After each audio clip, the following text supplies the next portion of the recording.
Welcome to the Fantasy Audiobook. Marvel. Obtain the devouring power and become the king of gods. Chapter 1. What is this place? Why am I here? The feeling of weightlessness made Suzanne a little uncomfortable, and he was confused looking at the confused environment around him. There were endless fires and explosions. Something seemed to be flying fast and shining in the air, and there were fierce sounds of fighting in the distance. Nima, this is Iron Man. Looking at the many steel suits flying in the air, Suzanne thought, why did this scene look so familiar? This seems to be the last scene in the movie Iron Man 3. At the end, these steel suits exploded one after another. Suzanne still felt regretful when watching it. Suddenly, Suzanne covered his head hard, and felt waves of severe pain. It seemed that something suddenly appeared in his mind. After a while, he felt that the tearing pain disappeared, and he gasped for breath. There was a smile of surprise and joy hanging on the corner of his mouth. I didn't expect that I actually traveled to the world of Marvel and obtained the system. Just for a moment, a mechanized voice sounded in his mind, calling himself the King System Elf, and briefly explained the current situation. I don't know why I traveled to the world of Marvel and obtained this King System. This King System has its own mission of cultivating the strongest king. It can provide many functions, but it is only an assistant. Whether you can become a king still depends on your own efforts. Isn't it a fantasy that I, an ordinary person, come to Marvel, a world where superheroes and supercriminals are everywhere, and want to become the king without help? Fortunately, it's not without any help. My physique has changed. Although it looks the same as before, according to the system, his body has been transformed when he traveled through time. It has the ability to devour and stabilize. To put it simply, he can devour any ability without worrying about stability and fusion. In other words, he can devour various abilities to his heart's content, and his body will automatically stabilize them to the most perfect level without worrying about danger. This is definitely the best help. You must know that there are too many abilities in the Marvel world, such as Super Serum, Hulk Serum, Extremis Virus, Centipede Serum, etc. These all have powerful abilities, but they also have flaws, disadvantages and dangers, but your body can completely ignore them. Trouble in this regard. Of course, there are more powerful abilities, X-Men, or Thor. There are many abilities, the difference is whether you have the strength to get them.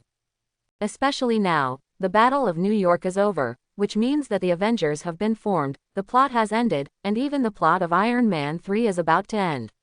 It is not so easy to obtain powerful abilities at this time. Suzanne was really a little depressed. Why did he allow himself to travel to this time?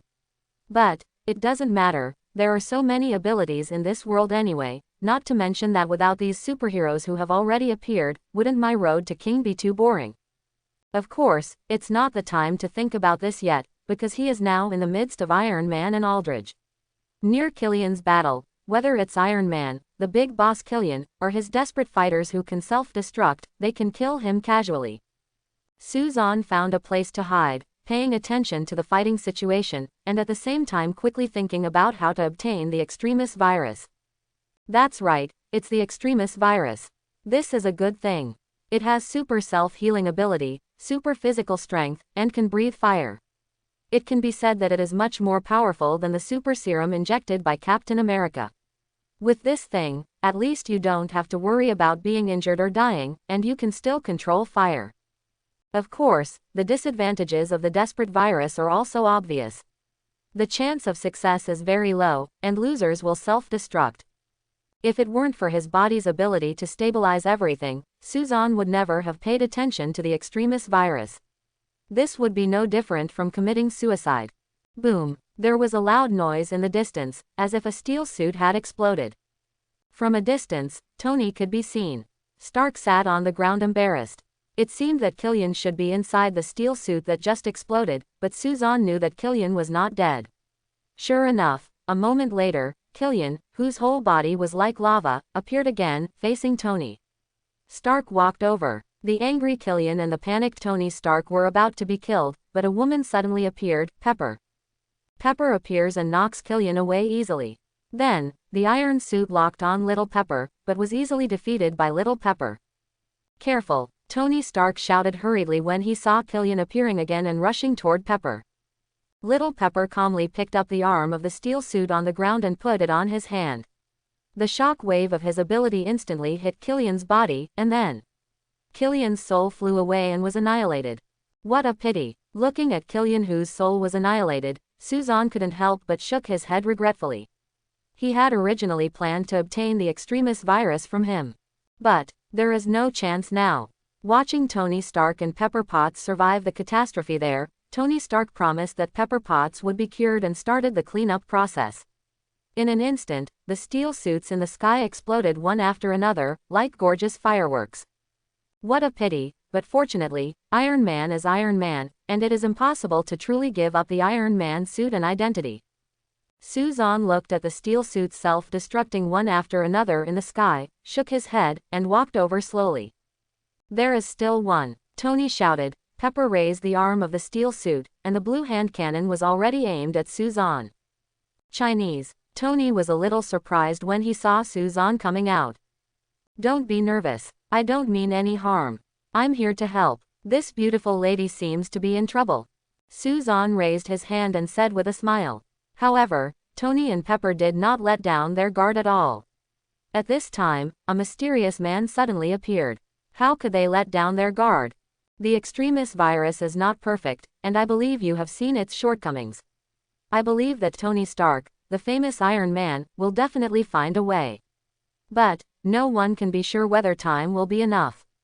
It's a feeling of fear. It's not comfortable. So, I'm here to help. I can help her completely remove the Extremis virus from her body. I do not believe. Real. Tony was skeptical, but Pepper was a little excited. Suzanne shrugged.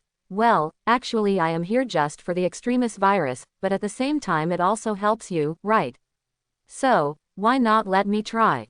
At least there will be no danger even if it fails, and we may not be enemies, at least, not now.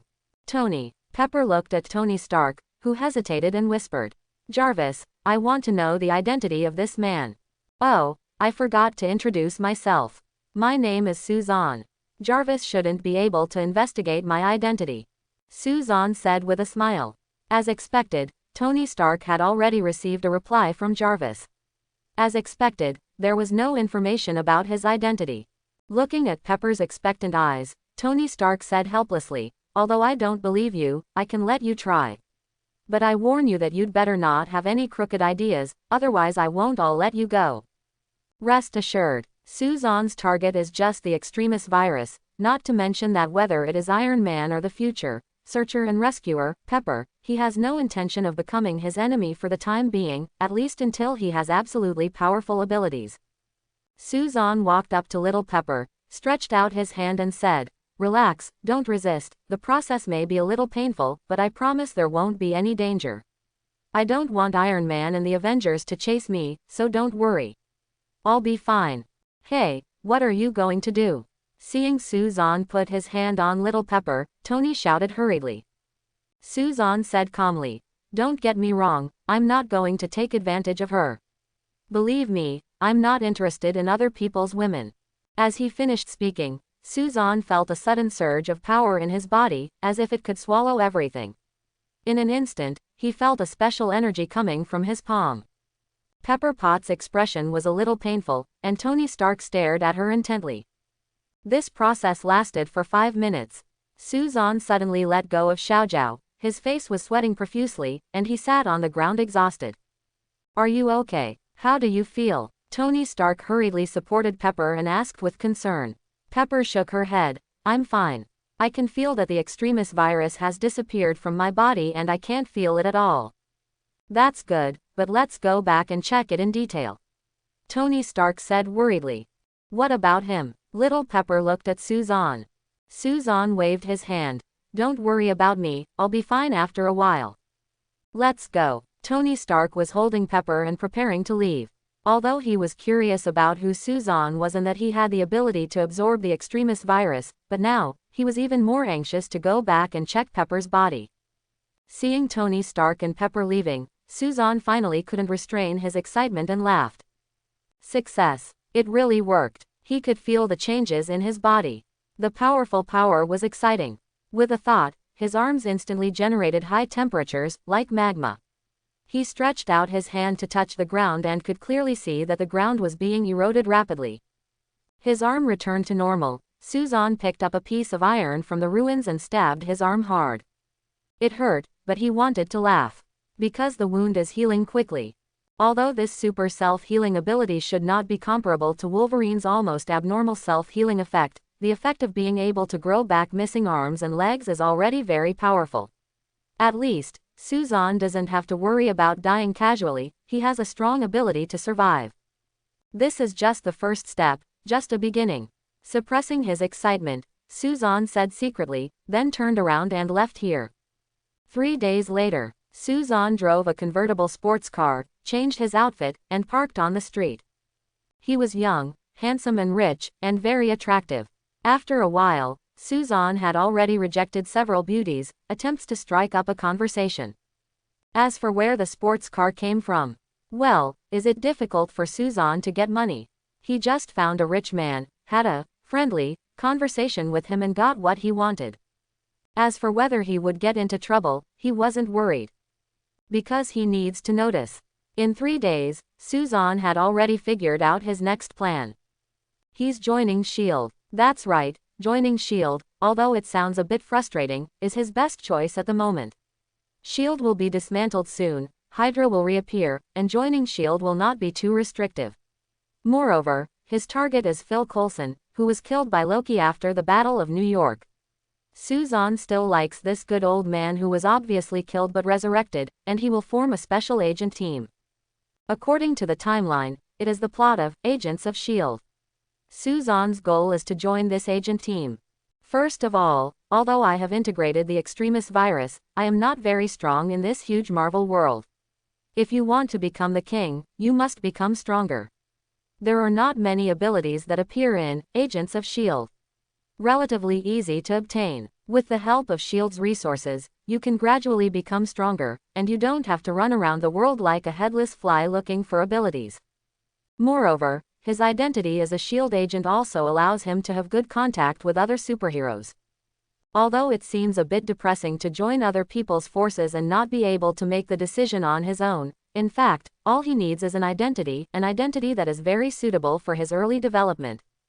But it's not that easy to join S.H.I.E.L.D. I believe Tony Stark should have informed S.H.I.E.L.D. of his news. However, for the time being, he has not felt that anyone from S.H.I.E.L.D. is monitoring him. After all, New York, the war has just ended, there are a lot of things to deal with. And even if someone comes to contact him and believes that he wants to join S.H.I.E.L.D., I'm afraid it won't be that easy, let alone join Phil Coulson's team. So what's the point of joining S.H.I.E.L.D.? Fortunately, he didn't know if he had the aura of the protagonist, or if it was not just his physique that changed when he traveled through time, but also the ability to make all your wishes come true. He discovered the heroine in Agents of S.H.I.E.L.D. Skye, the powerful hacker who just joined the Rising Tide organization, will join Phil Coulson's team in the future and gradually understand his own life experience. The Inhumans, the superhero Shockwave Girl, can amplify the frequency of vibrations. Finally, she is the only agent with level 10 authority besides the one-eyed Nick Fury, director of S.H.I.E.L.D. But now, she has not joined S.H.I.E.L.D., so Suzanne plans to contact her first, and then when she joins S.H.I.E.L.D., they can join together smoothly. Seeing Skye coming out of the coffee shop nearby, with long brown curly hair shawl, wearing a jacket, and delicate facial features that seemed to be a combination of Chinese and Western, Suzanne slowly started the car and followed. Not far ahead, there was a white business car that looked old and shabby. This is Skye's car and Skye's home. After buying coffee, Skye walked towards the car, unaware that a sports car was already following him behind him. Opening the door, Skye got in the car. Suzanne, who was behind, stopped the sports car and prepared to get out of the car and pass over. Just when he opened the door and got out of the car, a person suddenly appeared in front of him. Wearing tight-fitting jeans, a tight t-shirt, and long red hair, she turned out to be a very cute and beautiful beauty with a curvy figure. "Handsome guy, there is a bar nearby. Are you interested in chatting with me?" The woman reached out to hold the car door and said to Suzanne with the corners of her mouth raised. Suzanne was slightly surprised, but returned to normal after a moment. This calm expression surprised the woman. It depends on whether the person I'm talking to is Natasha or the Black Widow. Suzanne said with a smile, looking at her with unabashed eyes. As expected of her, she has a good figure and good looks. She is definitely one of a kind. Although it is not good to have a relationship with such a woman, the physical communication is still very good. Natasha smiled easily. Okay, I guess that you would know my identity. So, what identity do you want me to use to talk to you? A woman, simply being a woman, is probably best. If you didn't steal this car, maybe I would be happy to talk to you simply as a woman. After all, you are still very attractive. Women are indeed realistic. Suzanne shrugged in disappointment. Natasha's meaning was obvious. It was simply because Suzanne's identity was mysterious and she couldn't be sure whether he was good or bad. He also committed robbery. She couldn't ignore it, and she couldn't just be a woman. Chat with him about his identity. I'm very curious about your origins and abilities. It's surprising that you can absorb the extremist virus and seem to be alive and well. Especially for someone who has no identity and background and seems to appear out of thin air. This is even more surprising. So, Mr. Suzanne, no matter who I am, I think we should have a good chat. Natasha said seriously. Suzanne glanced at Skye's car and seemed to have no intention of leaving for the time being. He nodded and said, how could I refuse the beautiful woman's warm invitation? What's more, in fact, I've always wanted to get to know you. Know me, why? Natasha asked curiously. Suzanne looked at her and said, it's okay not to tell me the reason. Sure enough, men are all the same, none of them are good. Natasha rolled her eyes at him. There was a nearby bar. Because it was daytime, there were almost no people in the bar. In the corner, Suzanne and Natasha sat down. Actually, I was thinking who would come to me, but I didn't expect it was you. Suzanne took a sip of wine and said with a smile, I don't have much resistance to beautiful women, so you can ask whatever you want. I promise to answer you. This is my honor. So, Mr. Suzanne, can you tell me your identity? Natasha said with a smile. My name is Suzanne, Chinese. The reason why there is no identity information about me is because I did not exist in this world before. I think there should be many people like this, and you should know it very well. But now I want to live a little bit of the life I want, so there was no information about me before, but there will definitely be in the future. Natasha nodded. She did know a lot about people like this who had no identity. It seemed that Suzanne was probably a special person in China. As for saying it will happen in the future, it is also a statement of attitude. I just want to say that I have no ill intentions and have no intention of hiding my identity. What about your ability? You can absorb the extremist virus. What is your ability? The extremist virus has always been very unstable. If people know that you can stabilize the extremist virus, I think you should know the consequences. Natasha reminded. Suzanne smiled. So, are you going to say that I'd better go to S.H.I.E.L.D for protection? I don't mean it, but if you want, you are welcome to S.H.I.E.L.D. Natasha said with a smile. Forget it now, in the future, maybe it will be possible. Suzanne declined with a smile. Actually, my ability isn't that special. It's no big deal. What's more, as long as I don't do anything bad, it doesn't matter what I have, right? At least, I shouldn't be able to threaten you now. Moreover, you can also turn me into someone from your side. After all, you are still very charming, maybe I will agree. Looking at the waist that was about to come out, Suzanne said with value. Well, I always thought that Chinese people are very reserved, but now it seems, that's not the case. That's it for today. This is my phone number. I think, you will need her sometimes. Whether it's your personal needs, or other needs. Suzanne smiled casually, said a number, then stood up to say goodbye. Of course, I didn't forget to pay when I left. Natasha looked at his back and frowned. Identity, purpose unclear, familiar with S.H.I.E.L.D. or superheroes, unknown ability, seems to have the ability to devour and stabilize. At present, it is difficult to judge whether it is good or bad, so it is recommended to focus on observation. Natasha pressed her ears and whispered, isn't he interested in you? Then I'll leave it to you to investigate as much as possible about his identity and purpose. If necessary, take action.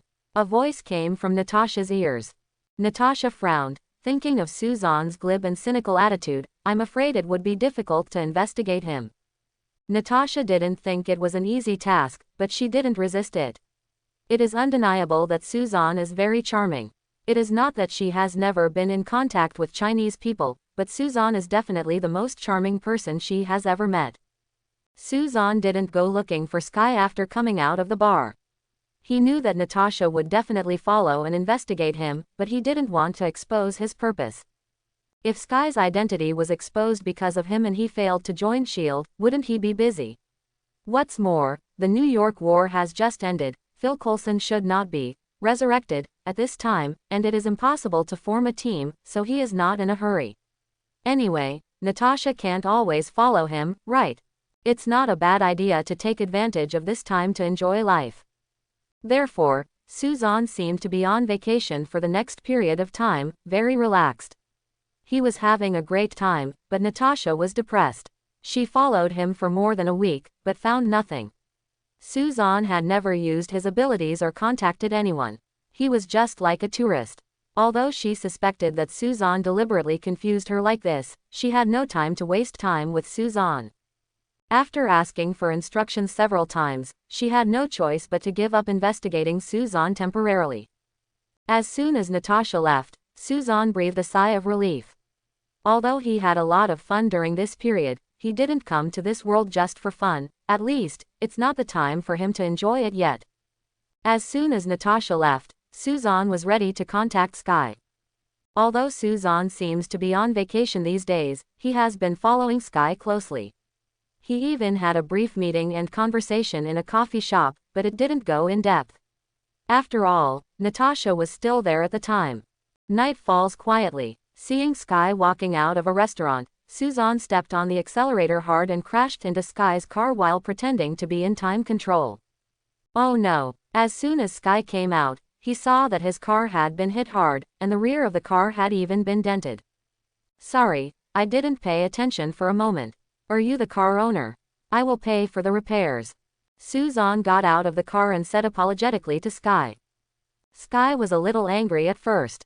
After all, her car, which could even be said to be her home, was hit. But when she found the owner of the car, she suddenly said in surprise, "It's you." Suzanne pretended to be confused and said, "Do you know me?" "Yes, I accidentally spilled your coffee in the coffee shop a few days ago. Do you remember? My name is Skye," Skye explained. Suzanne pretended to be suddenly enlightened and said happily, "I remembered it.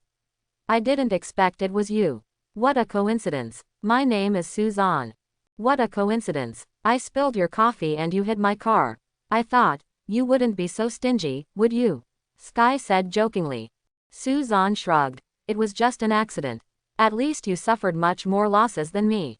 Skye looked at Suzanne's sports car, and the collision was definitely much more serious than his own car. What's more, this kind of sports car is very expensive to repair, and the repair fee is probably worth more than your own car. Do you know where there is a car repair place nearby? Let's go get the car repaired first. Let me see. Skye took out his cell phone and fiddled with it. After a moment, he shook his head and said, "Unfortunately, there is no car repair place nearby, but I have contacted the car repair shop and someone should take care of it soon." "I'm so sorry," Suzanne said apologetically. Skye shook her head, indicating that it was nothing, but she was a little worried about where she wanted to live. From the look of the car, it was impossible to repair it in a short time. She usually lived in the car, and although she still had some money, she couldn't afford to go to a hotel to rest. "Is there any difficulty?" Looking at Skye's expression, Suzanne certainly knew that she was in trouble, but he asked deliberately. Skye hesitated and said, "Yes, I'm homeless because my home needs to be sent for repairs." "You live in your car?" Suzanne asked in surprise. Skye shrugged like Suzanne just now. "Don't you think it's so free? When you wake up and open the door every day, you can see a different environment. Well, since I made you temporarily homeless, give me a chance to make up for it. After all, leaving a beautiful woman homeless is easy to be punished by God. I will stay in a nearby hotel temporarily. If you don't mind, I can open a room for you," Suzanne said. Skye responded noncommittally, took his mobile phone and quickly looked up the hotel Suzanne mentioned, and then said, "It seems that it is not so easy for you to make up for it. It seems that the hotel you are staying in has no vacancies." "No way." Suzanne was really surprised this time. "There is no way. Everything is being rebuilt now, and the hotel business is much better than before. Not only the hotel you are staying in, but also several nearby hotels seem to have no vacancies," Skye said depressedly. Suzanne really didn't expect such a coincidence, so he hesitated and said, "How about you stay in my room? The sofa in my room is pretty good. I think it should be good to sleep on. Of course, I don't want to let the beauty sleep on the sofa. Isn't this not good? Compared to living on the streets, I think it's better to live with a handsome guy, right?" "Okay, you succeeded in convincing me." Not long after the two chatted, the car repairman had already driven away. After leaving his contact information, he asked them to tow the car away. Of course, before towing away, Skye got into the car and took some things that he usually used, and then warned the car repairman not to touch or take things in the car, and then reluctantly let them leave. "Let me get it for you." Suzanne took the initiative to take Skye's things and took her to the hotel where he was staying. "The environment is nice. You can afford to drive a sports car and stay in a hotel like this. Are you rich?" After entering the room, Skye asked Suzanne curiously. "It's okay." Suzanne put her things away and said casually. Skye curled her lips. She could tell that Suzanne deliberately didn't want to say anything, but now she was a little curious and started to investigate his identity with her phone. After all, if you want to live with him, it's better to get to know him a little bit. However, she was surprised to find that she could not find out Suzanne's identity. There was no trace of the internet or identification, so she didn't believe it. "You can do whatever you want, I'll take a shower." Suzanne said something and then went to the bathroom. Skye responded, taking out his notebook and waving his fingers quickly. Entering the bathroom, Suzanne filled the bathtub with cold water and put his fingers in the bathtub to release his power slightly. His fingers turned slightly red, and before long, the water in the bathtub began to boil. "The water temperature is just right." Suzanne nodded with satisfaction and started drinking. This is one of the abilities of the extremis virus, which causes the body to release high temperatures and become like lava. Although he was playing during this period, he did not stop mastering his abilities. From being unable to stabilize himself at the beginning, now he has made parts of his body activate high temperatures and control them, which is considered very handy. It's a pity that there is no chance to truly test one's ability. If used against ordinary people, it would be a bit too bullying. There is really no information at all. How is this possible? Who is he? In the living room, Skye looked at the computer in disbelief. She tried every means to investigate Suzanne, but she found nothing, as if there was no such person in the world. He is definitely not an ordinary person. Skye had just joined the Rising Tide organization, with the purpose of making the hidden facts known to the public. Now she suddenly met a man with no identity and no past, which aroused her curiosity. Originally she was a little depressed because the car was hit, but now, she thinks it is a good thing. Half an hour later, Suzanne came out of the shower. He was dressed simply in casual pants and a t-shirt, but he showed off his good physique. Suzanne came over and sat down next to Skye, and started chatting with her casually. Most of the conversation was about daily experiences, and they also talked about a lot of things about China. After all, the mountains and rivers in China are much better than here. Skye was very curious about him and asked many circumstantial questions, but Suzanne ignored them all. The two of them had their own thoughts, and they talked happily. Before we knew it, night fell. Skye went to the bedroom, while Suzanne was about to rest on the sofa. "Good night." Skye stood at the door and said something to Suzanne. "Good night." Skye closed the door and Suzanne lay on the sofa and smiled. "Looks like it's going well." That night, Skye didn't sleep very well. There was a man outside, and he was also a mysterious man. Whether it was curiosity, nervousness, or a sudden change of environment, it was not easy for her to fall asleep. "I don't know how long it took to toss and turn before I fell asleep." When she woke up, the sun was shining brightly outside the window. She looked at the time and saw that it was almost noon. "Are you awake? How did you sleep?" Suzanne asked. Skye smiled. Not bad. I just asked the person who repaired the car. It may take 2 or 3 days to repair it. Do you have anything urgent? If not, how about you go shopping with me these days? I have been traveling alone, and I want to experience the envy of walking down the street. Envy? Why? Skye was a little curious. Because I have a beautiful woman accompanying me, of course others will be envious when they see her. Suzanne said with a smile. Skye smiled and said, you really know how to make girls happy. You have a lot of girlfriends, right? I said I never had a girlfriend, do you believe me? No way. Then you are still. Looking at Suzanne's appearance, Skye was surprised. Suzanne is so handsome and charming, how could it be possible that he has never had a woman? Suzanne shrugged and said helplessly, isn't it worthy of your surprise? Have you ever had many boyfriends? Skye shrugged in a similar way. I've thought about it, but I haven't met that person yet, not to mention.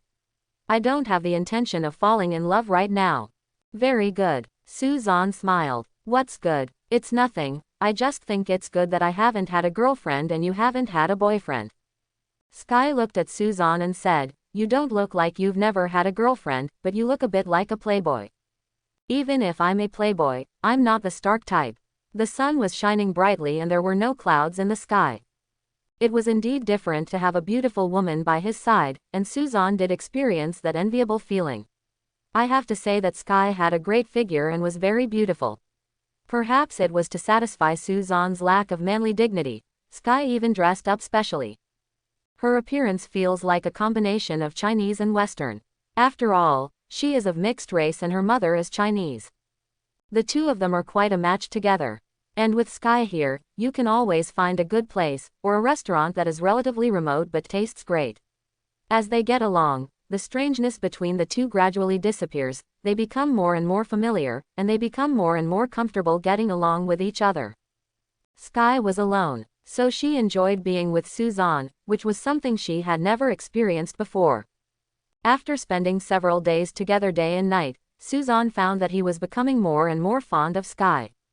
If Suzanne hoped to enter S.H.I.E.L.D through her at the beginning, and she was also beautiful and had a good figure, and she was completely in line with the instinct of men to appreciate women, then now Suzanne found that he was attracted to her, got a feeling. He believed that Skye was the same way. The two have not made their relationship clear, and there has been no breakthrough. Now it can only be said that they have a mutual affection, or a vague period of ambiguity. What's the saying? Happy times are always short-lived. The car was repaired. Once the car is repaired, there is no reason for Skye to continue living with Suzanne, and they may even separate. So Suzanne was thinking about whether to reveal his identity. Skye is a hacker and a member of the Rising Tide organization. To put it bluntly, she is not a person with a clean background. She has never told her identity. Obviously she has concerns or worries. Suzanne could also feel that Skye was curious about his identity, and he didn't believe that Skye didn't investigate him. However, Skye never made it clear and pretended not to know. Therefore, Suzanne wanted to know whether Skye just wanted to enjoy the beauty of this period of time, or whether he was serious about it. The most important thing is that Suzanne himself fell in love with Skye, so naturally he couldn't let her go. Boom. Skye opened the door and came out of the bedroom, still carrying her things. It was obvious that she was getting ready to leave. Suzanne looked at Skye, her expression was hesitant and reluctant. Are you leaving? Yes, the car has been repaired, and I can't stay here all the time.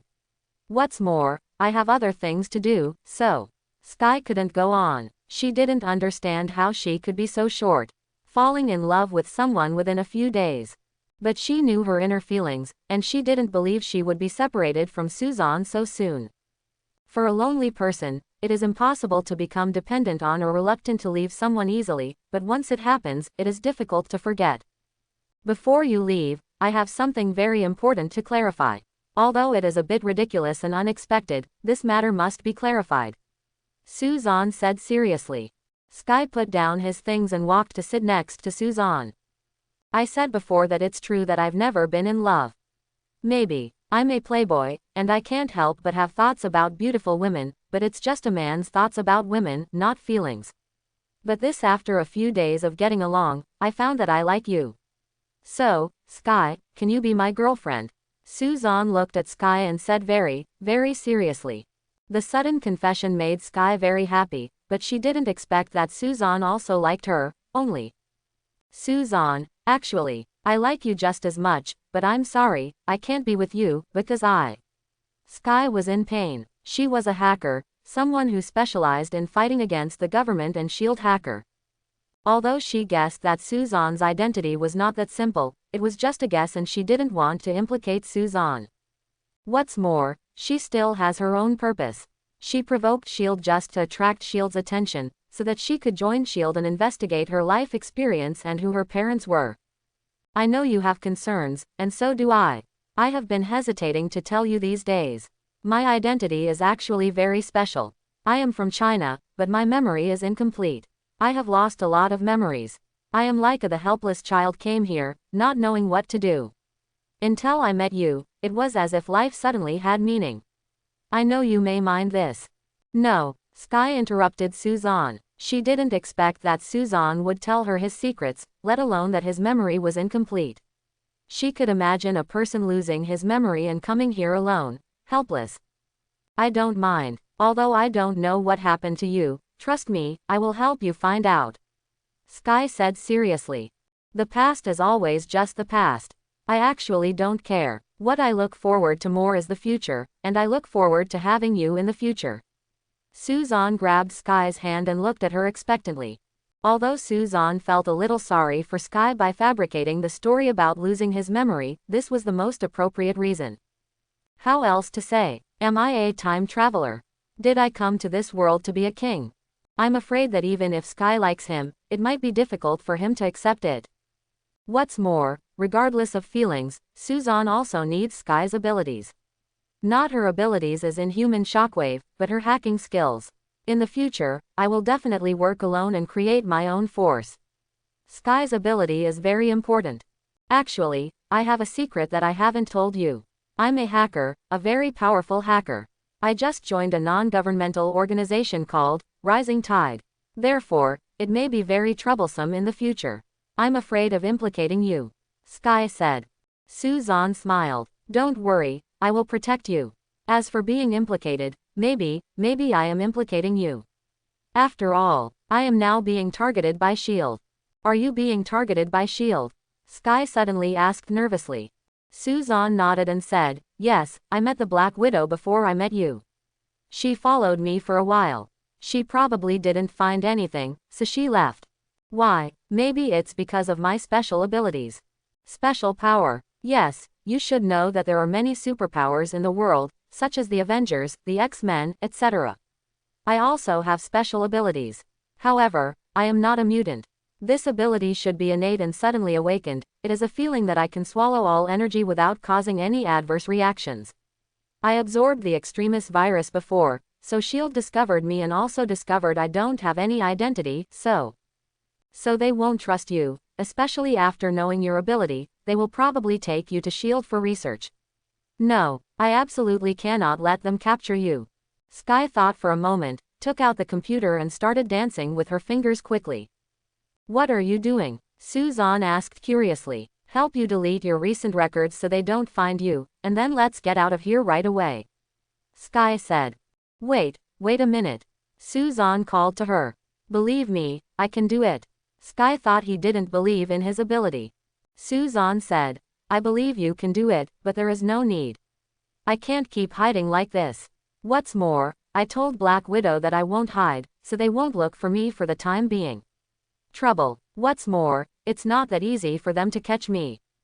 Really, if I have a chance, I'll show you my abilities and you'll know. Suzanne said confidently. Then, okay. Skye stopped hesitantly. However, this is still not safe. Although S.H.I.E.L.D. has not done anything to you for the time being, it is not a good thing to be targeted by them. You're right, then, let's leave now. Originally it was just Skye who was leaving, but now the two of them hit the road together and left the hotel. Skye and Suzanne's cars were parked nearby. Suzanne took one look and got directly into Skye's car. What about your car? Skye asked. You said that your car is your home. Since I am your boyfriend, of course I want to be with you. I don't want this car. Suzanne said casually. Okay. Although Skye felt a little pity, he preferred Suzanne's statement. The two got into Skye's car and left quickly. Skye has long been used to this kind of wandering life. The difference is that she now has a man by her side, her man. While walking, the relationship between the two of them is getting better and better. They are almost used to holding hands and hugging, especially when sleeping at night. Although the space in the car is not small, it is definitely not big. Avoid it. They slept together. Although nothing happened, the feeling of sleeping in each other's arms was enough to make the relationship between the two improve by leaps and bounds. There seems to be a good restaurant here, let's go try it. Suzanne took his mobile phone and browsed nearby restaurants and found one that seemed good. He said to Skye excitedly. Listen to you, Skye said with a smile. Driving near the restaurant, Skye said, you go in first, I'll park the car and go there. Good. Suzanne got out of the car and was about to find a seat first. As soon as he got in, someone happened to come out. Unexpectedly, the two of them bumped into each other. Suzanne's body had been modified by the extremis virus. After being hit, he didn't move at all. The man took several steps back. Are you blind? Before Suzanne could speak, the man had already cursed. Suzanne frowned slightly. Yellow-skinned monkey, I'm talking to you, are you blind? Or, are you looking for death? Very good. Suzanne was angry, looked at the man and said, boy, I'm pretty sure he's blind, but you're the one who's blind. It seems you are really looking for death. Honey, what's wrong? At this time, Skye parked the car and came over. Seeing that Suzanne seemed to be arguing with someone, he hurriedly came over. Suzanne turned around and smiled. It's nothing. I haven't had the chance to let you know how powerful your boyfriend is. Now, the opportunity has come. Boy, there are too many people here. Let's change places to chat. Just what I wanted. The man sneered and walked towards the alley next to him. Honey, what's going on? Skye asked worriedly. Suzanne smiled and said, it's nothing, it's just that someone is looking for death, and there's nothing I can do about it. With that said, Suzanne had already followed. Skye frowned and followed him while fiddling with his phone. This is a dead end. The man stood there and looked at Suzanne with a sneer. Honey, be careful, his name is John, he is a mutant. Skye whispered to Suzanne. Suzanne was a little surprised. Burning John. Do you know my identity? It's too late. Today I will let you know what will happen if you offend me, Burning Man John. Burning Man John said ferociously, and a lighter appeared in his hand. Snap, the flames came out and became more intense, dancing continuously in John's hands. It's interesting. The corners of Suzanne's mouth curled up slightly. Because of S.H.I.E.L.D. and Skye, he had not specifically sought out anyone to gain abilities during this period. Unexpectedly, he met Pyro John by chance. This Pyro John is considered a villain. He has joined Magneto's Brotherhood of Mutants. He can control fire, but cannot create fire. In terms of ability, he is not very strong. However, it is more in line with my own development. He can now generate high temperatures, like magma, but cannot create flames. Originally, he planned to wait until he joined S.H.I.E.L.D., where he would meet a superpower from Hong Kong. He could create flames, and because his platelets were resistant, he has the ability to use fire, so he is not afraid of being burned by flames at all. Suzanne's goal was his ability to create flames. As for burns, it had no effect on him at all. However, if you can get John's fire control ability and create fire when the time comes, your strength will be greatly enhanced. John the Burning Man, you are really blind. How dare you find trouble with me? This is what the legend says. If you don't take the road to heaven, hell will have no way to enter. Although this was Suzanne's first battle, he was not panicked, even if his opponent was a mutant who was already somewhat famous and had experienced several battles. Honey, stay away. Don't worry, I'll be fine. Suzanne did not fight, but calmly said to Skye. Although Skye was worried, he could not help much, so he could only stay away and try not to let Suzanne be distracted by him. Seeing the flames of Pyro John on the opposite side getting stronger, Suzanne moved his shoulders and wrists, then suddenly exerted force on his heels, and rushed out in an instant. Soon, Suzanne was a little surprised when he was approaching. There were still dozens of meters away, but in the blink of an eye, he found that he was already in front of Burning Man John. Burning Man John seemed to be frightened by Suzanne's super speed. He pushed his hand forward and the flames went straight towards Suzanne. The heat wave hit his face. Suzanne dodged to the side, dodged and then moved forward again. However, the flame was chasing after him like a gangrene attached to the bone, and it was moving very quickly. Suzanne used his strong physical fitness and speed to keep moving, trying to find opportunities to get close to Burning Man John. However, Burning Man John's combat experience was indeed very rich, and he controlled the flames so that Suzanne had no chance to get close. "Is this all you have? I thought you were shouting at me because of how powerful you were, but it turns out it was just words." "Don't worry, I promise, you will see how powerful I am." Suzanne sneered. Although he had not been close to Burning John so far and even had to avoid the flames, he was not panicked because the heat of the flames had no effect on him at all. His own high temperature was higher than the temperature of the flames. Much. To put it simply, he could completely ignore this flame because it couldn't hurt him at all. The reason why he didn't do that was because he was familiar with it. Being familiar with the body's abilities and these changes will also increase your combat experience. After all, ability is very important, but sometimes ability does not determine everything, and it cannot determine victory or defeat. He found that his physical fitness was still increasing. In other words, although he had absorbed the extremis virus and integrated it perfectly, he had not fully developed the ability of the extremis virus, and he could still improve. At least in terms of speed, Pyro John's flames couldn't catch up with him. "Can you hide like a mouse? Okay, I'll see how long you can hide." When Pyro John saw that Suzanne was not solved cleanly, he sneered ferociously, and suddenly a part of the flames rushed towards Skye. "Keep hiding if you can." Pyro John laughed proudly. Suzanne didn't expect that he would be so mean and attack Skye. Without thinking much, he turned around and ran in Skye's direction. The speed increased to the limit, and he even felt that he was almost flying. He finally caught up with the flames, but was too late to push Skye away and could only block in front of her. "Careful." Skye woke up from a dream and shouted hurriedly. "Unfortunately it's too late." "No." Seeing the flames hitting Suzanne's body, Skye yelled crazily. However, Pyro John did not stop. The flames were like bullets, hitting Suzanne crazily. Bang bang bang bang. There were constant sounds, and Suzanne's whole body was engulfed in flames. "Haha, you killed yourself for a woman. What a fool. Unfortunately, even if you die, your woman will also die." Pyro John laughed proudly and walked over slowly.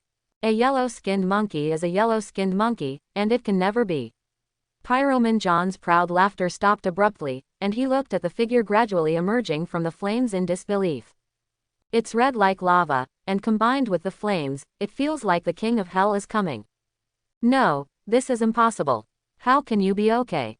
Seeing Suzanne's clothes in pieces, his body like the surface of magma, and his stern expression, Pyro John shouted in disbelief while controlling the flames to attack continuously. However, these flames had no effect on Suzanne's body. "That's it. Is this the only thing you can do?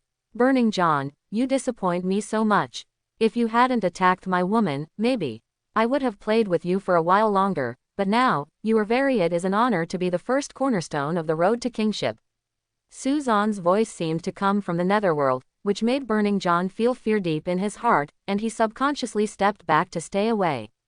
Whoosh! Suzanne suddenly moved, and in an instant he was in front of Burning Man John, grabbed his neck forcefully and lifted him up. The scalding high temperature made Pyro John scream in agony. He could control fire and prevent himself from being burned by the flames. He even had a certain ability to withstand high temperatures, but the temperature Suzanne gave off was too high and there was no flame. Just the kind of heat that melts everything. He felt as if his neck was about to melt. He struggled hard and controlled the flames with both hands to continuously hit Suzanne, but it did not hurt Suzanne at all. He finally realized how ridiculous his complacency was before, thinking that his flames were chasing Suzanne everywhere. It turned out that Suzanne was not afraid of his flames at all and was just teasing him. He was scared, he regretted, and he didn't want to die. Apologize, beg for mercy. He no longer cared about face. Fear made him just want to beg the other party to let him go, but he couldn't make a sound at all. His power was getting weaker and weaker, and the flames were gradually out of his control. He seemed to feel that a force in his body was being absorbed by the other party's hand and leaving his body. Crack! Suzanne let go of his hand, and Pyro John collapsed to the ground. He felt that he was about to lose consciousness. In a daze, he seemed to see that Suzanne's body had returned to normal. But when he raised his hands, a ball of flame was beating between his hands, manipulating it to change in various ways. Appearance. This is my ability. You actually took away my ability. You are a devil, you are a devil. Pyro John almost used up his maximum strength and shouted hysterically, "Road." Suzanne glanced at him and slowly raised his palm, the flames beating manically. No. A shout came, and Suzanne stopped and looked at Skye, who was running over. Skye shook his head slightly. "My dear, don't kill him, otherwise we will be in trouble." "No, kill me, kill me." Pyro John shouted crazily. When he lost his ability, he lost his value. Magneto would no longer care about him. Losing his ability meant more to him than death is even more painful.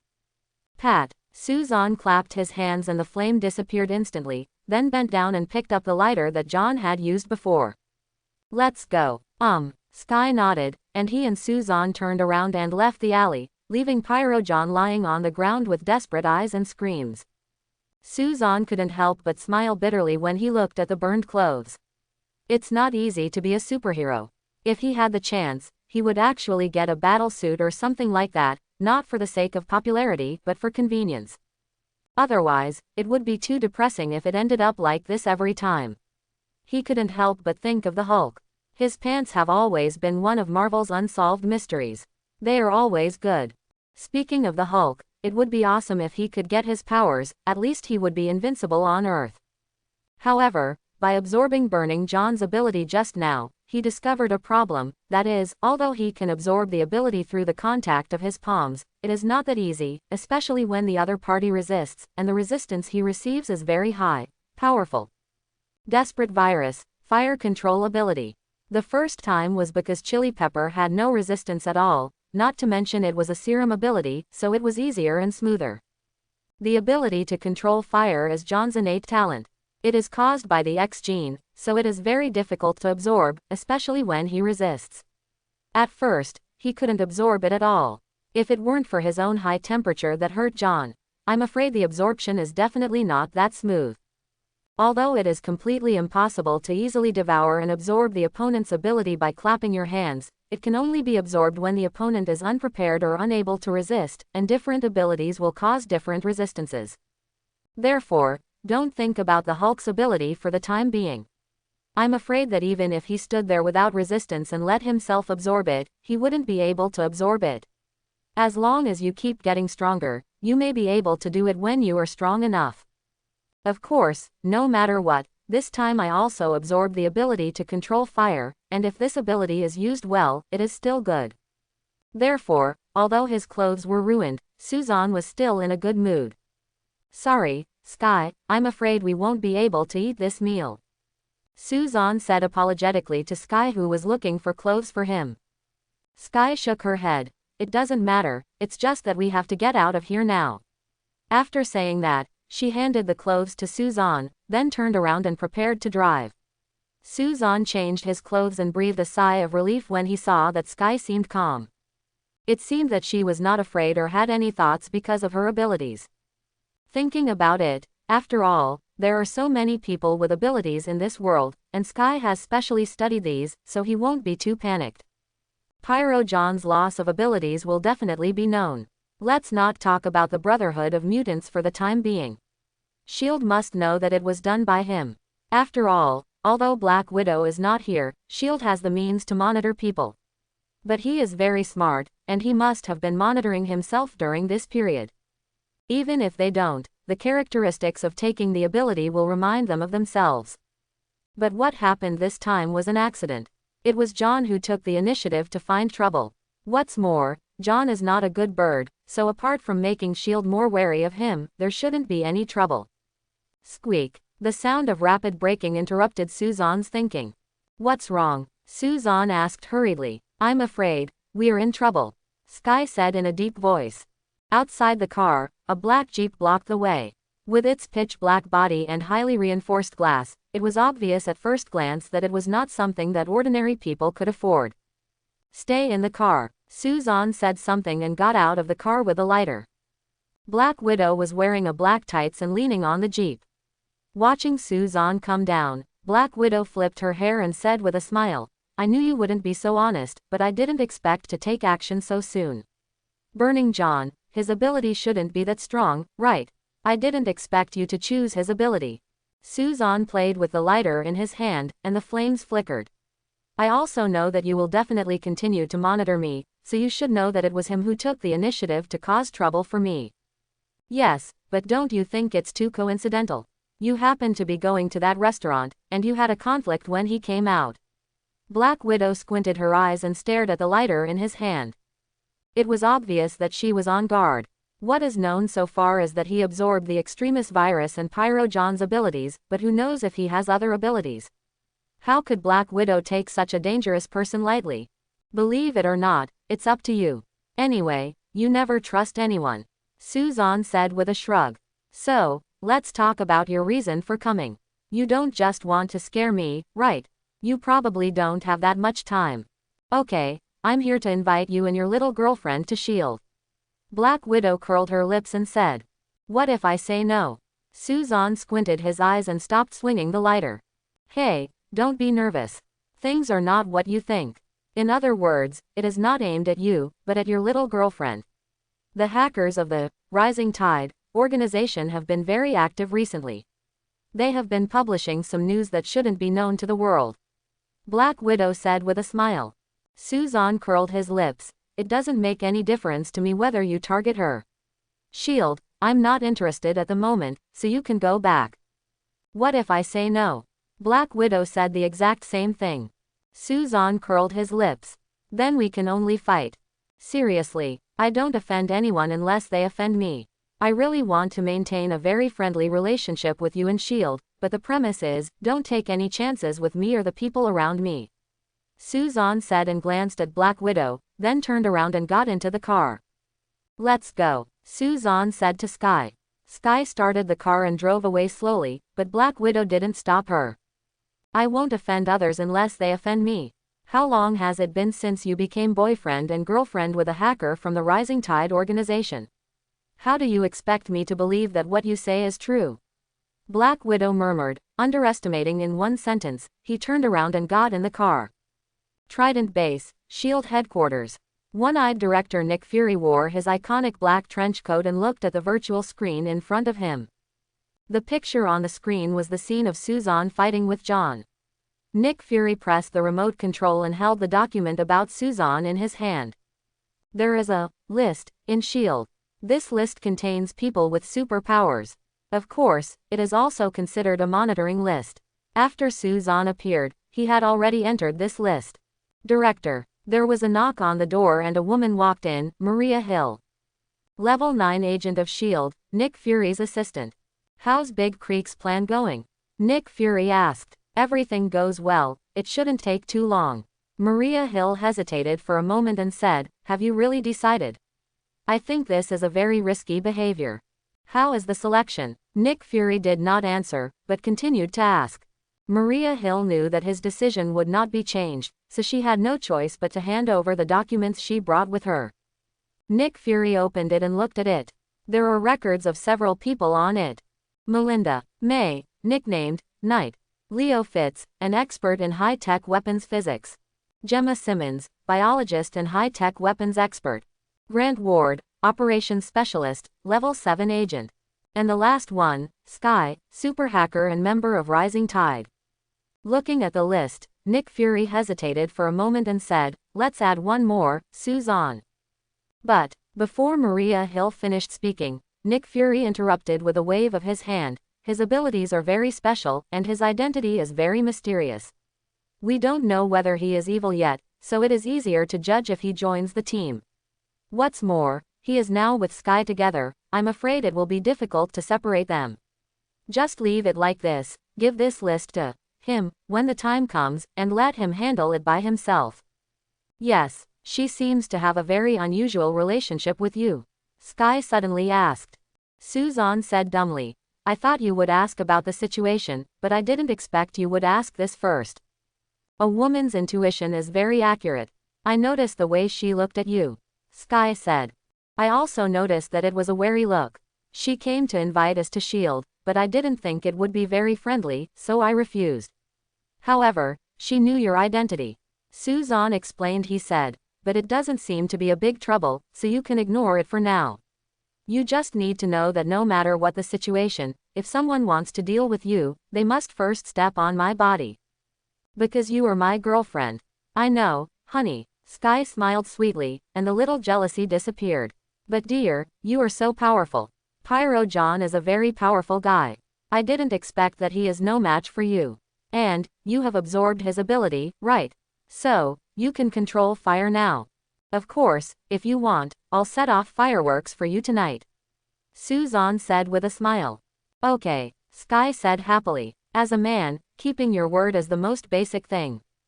So at night, Suzanne took Skye to the roof of a building and let her enjoy a very dazzling fireworks, especially watching the controlled flames turn into, I love you, Skye.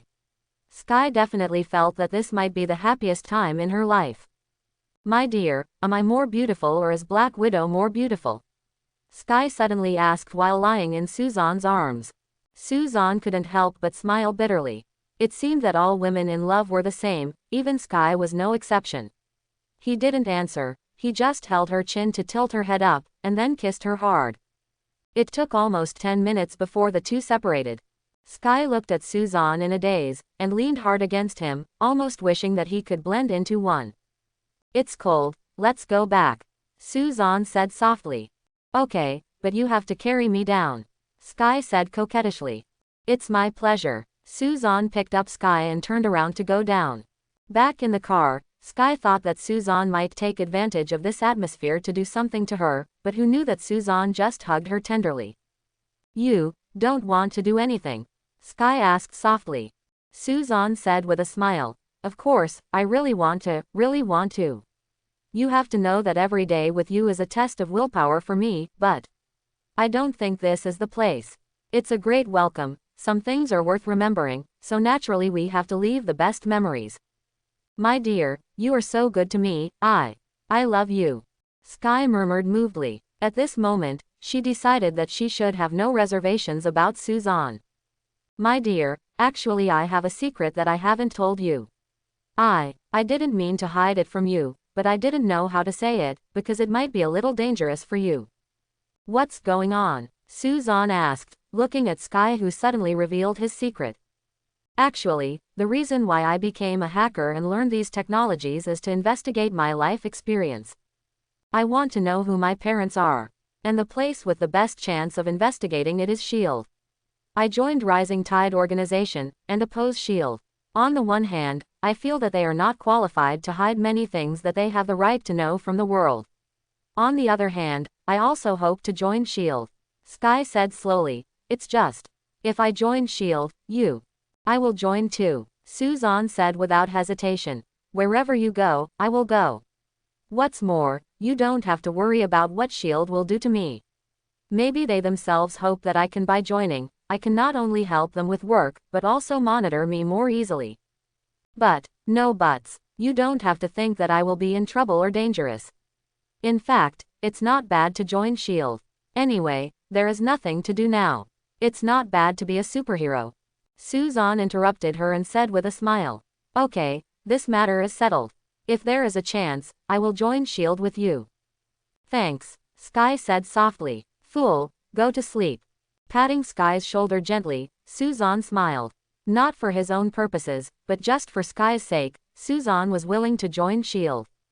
The system upgrade is completed and the copy mission is started. In his sleep, Suzanne vaguely heard the voice. He originally thought it was Skye talking to him, but when he reacted, he realized that it was the system in his brain. System upgrade. When was it upgraded? Why didn't I know? What does the dungeon mission mean? Suzanne glanced at Skye, who was sleeping next to him, and silently asked the system in his heart. He doesn't even know when the system was upgraded. When you devour and absorb abilities, although these abilities will be converted into your own, they will also generate an energy to provide system upgrades. So, after I absorbed the Extremis virus and the fire control ability, you upgraded. The energy required for the upgrade came from my ability to absorb it. Will this weaken the power of the ability? No, this is additional energy generated. That's okay. Suzanne breathed a sigh of relief, and then continued to ask, what's the status of the dungeon mission? The dungeon mission is a channel that allows you to improve your strength as quickly as possible. You can choose the dungeon plane by yourself. It is a completely independent plane. You can do what you want to do to improve your strength. At the same time, enter the dungeon tasks will be released later. If you complete the task, you can get rewards and provide energy for system upgrades so that the system can open more functions. Is this still possible? This is simply cheating. I was worried about letting go of my devouring ability, but I didn't expect that there would be a dungeon mission. How long can I stay in the dungeon mission? Can I use the things or people in the dungeon mission? Bring it out. Also, next time, can I enter this dungeon or open other dungeons? Suzanne thought of several key questions and asked them in series. The current level of the system is too low. You can only stay in the dungeon for 12 hours and cannot bring anything out. The dungeon mission is reset every 30 days.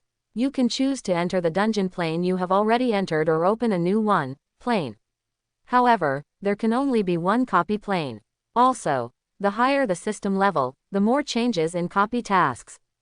In other words, as long as the level of the system is high, the things just mentioned are possible. So, if I devour abilities in the dungeon, will it generate the energy needed for upgrading? Can. That's fine. Suzanne breathed a sigh of relief and thought about the first dungeon plane. This plane must have enough ability for itself to absorb and upgrade the system, so that it can obtain more benefits. However, you can only stay for 12 hours now, and you can enter once every 30 days, so you must make good use of it. Suzanne carefully thought about the movies or TV series he knew, and chose the first plane. Finally, he decided to enter the plane of superpower. Superpower is also called superhero. The story is roughly as follows. The protagonist Nick's father was genetically modified by a secret organization to become a perfect assassin, but he died tragically in the end. Full of grief, Nick vowed to take revenge on the secret organization. Nick then infiltrated the underworld in Hong Kong to prepare a revenge plan. Not only did he convene a group of highly skilled partners, he also cooperated with Kathy Holmes, a girl who can predict the future. With her help, they jointly track the whereabouts of a stolen suitcase. Since the suitcase may kill the mysterious organization, it also becomes the key to their revenge. By working together, they successfully deceived the assassins and discovered the mysterious organization's latest weapon, a powerful new experimental drug named. The moment of decisive battle finally arrived. This is a movie mainly about superpowers. The reason why it is impressive is that many of the powers are quite good. For example, the protagonist can move objects with his mind and can also move the mind shield. Simply put, this is the ability to control thoughts. There are also superpowers that can emit high-frequency sound waves, the prophetic ability to predict the future, memory erasure, mind control, and the ability to be tracked through items.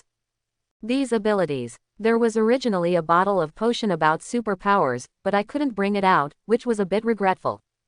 Of course, the reason why Suzanne was deeply impressed by this movie is because the movie stars Captain America. Secondly, the story mainly takes place in Hong Kong. The villain Prophet is played by Li Xiaolu, and the appearance is still the same. Very good. The time to stay is limited, and he doesn't know what tasks will be released at that time, so Suzanne's plan is to devour all the abilities as much as possible. Even if he doesn't like many abilities, they can provide the system with the ability to upgrade. Then, give up this plane and choose a new one. There is no other way, not only to become stronger, but also to upgrade the system. He must devour as much power as possible. System, I still have a few questions. If I give up this plane and upgrade in the future, can I choose this plane again? If so, will this plane start again, or will it be inherited? Also, if I enter the copy plane, my body will also enter, right? You can choose the plane you have entered before and continue it. Yes, your body and spirit will be transferred to the dungeon together. If you die in the dungeon, it will be your real death. I understand. The choice of the dungeon plane is indeed very important. Suzanne glanced at Skye and silently said to the system, select the superpower plane and let me in now. Select superpower on the plane and start entering. The system voice sounded. Suzanne suddenly found himself on a busy street.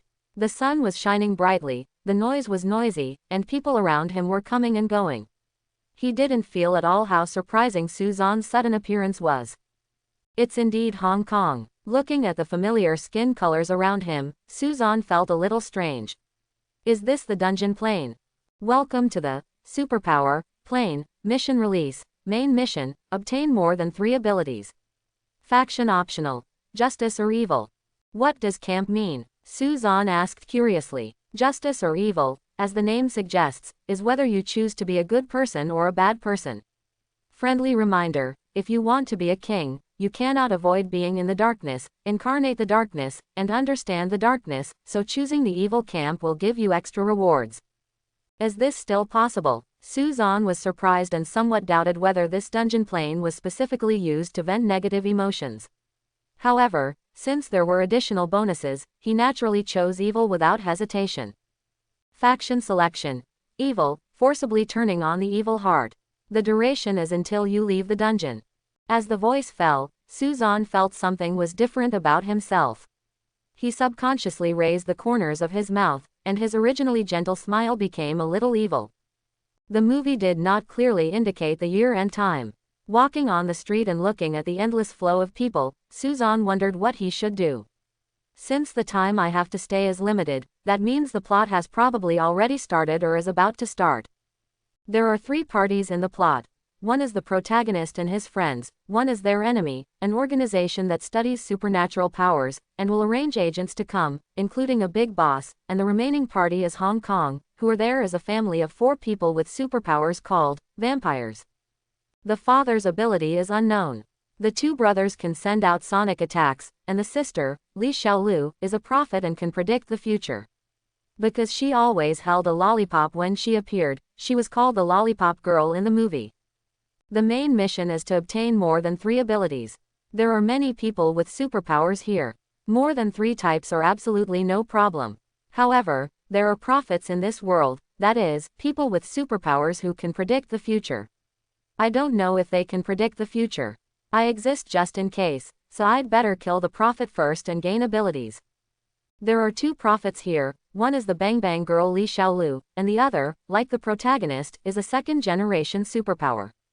In order to save her from the present, she came to cooperate with the male protagonist in order to find the special potion brought by the heroine. Who should we start with? Suzanne showed an evil smile and started thinking about it as he walked away. At this moment, he suddenly saw someone out of the corner of his eye. A man who looks a little ugly and a little fierce is one of the 2 sonic powers. If he is here, then the other people should also be there. Now that we've met, let's start with you. Suzanne smiled evilly and walked directly towards him. Sorry, could you help me? Suzanne walked up to him and patted his shoulder. The sonic man frowned and stared at him in displeasure. Oh, I forgot, I have a fire myself. Suzanne smiled and took out John's lighter and turned it on, the flame pulsating slightly. Your sister is a prophet, right? I really want to know if she knows how you died. The sonic man was stunned for a moment, and then he reacted instantly and was about to open his mouth to activate the sonic wave. But as soon as he opened his mouth, Suzanne directly controlled the flame from the lighter to fly into his mouth. The hot flame instantly burned Sonic Man's throat, rendering him unable to make any sound. Suzanne sneered and raised his hands, grabbing his neck and shoulders, and pushed him towards a remote alley. Don't move around and be obedient, otherwise it will destroy more than just your throat. Suzanne threatened in a low voice and pushed him into the alley. Seeing the Sonic Man holding his throat in pain, Suzanne remained unmoved and said easily, You can expect your sister to sense your situation and save you, but I only give you 5 minutes. After saying that, Suzanne really didn't continue to do anything. He just fiddled with the lighter one after another. The 5 minutes passed quickly, whether it was long or short. It's a pity. It seems that she can't sense it. Then, you can rest easy. After saying that, Suzanne suddenly grabbed his neck and activated his devouring ability instantly. Very easily, Suzanne had already taken away his ability. Strange, it seems that my devouring ability has become stronger. Is it because I am stronger, or is it because of my evil heart? The devouring process went extremely smoothly without any hindrance. Although he didn't know the reason, this feeling made Suzanne feel very good. Try this ability and see how it goes. Looking at the limp Sonic Man, Suzanne opened his mouth and instantly launched a sonic attack. Harsh sounds came out, bang bang bang, boom. The surrounding glass and windows exploded one after another. The Sonic Man lay on the ground covering his ears and struggled in pain. Before long, blood was coming out of his ears, corners of his mouth, and eyes. After a moment, it became still. This ability is pretty good. Although it's not cool enough, it's pretty powerful. Suzanne nodded with satisfaction, turned and left the alley, but did not go far. He sat down at a snack stall next to the alley, ordered a bowl of noodles, and ate quietly. He is waiting. Wait for others to show up. This Sonic Man is here, so the others should be nearby too. There was such a big noise just now, they should be able to detect it. Suzanne planned to stay here, wait and see, and deal with them together. However, after waiting for a long time, no one came even after finishing the noodles, which made Suzanne frown slightly. Could it be that they are not nearby or already know something?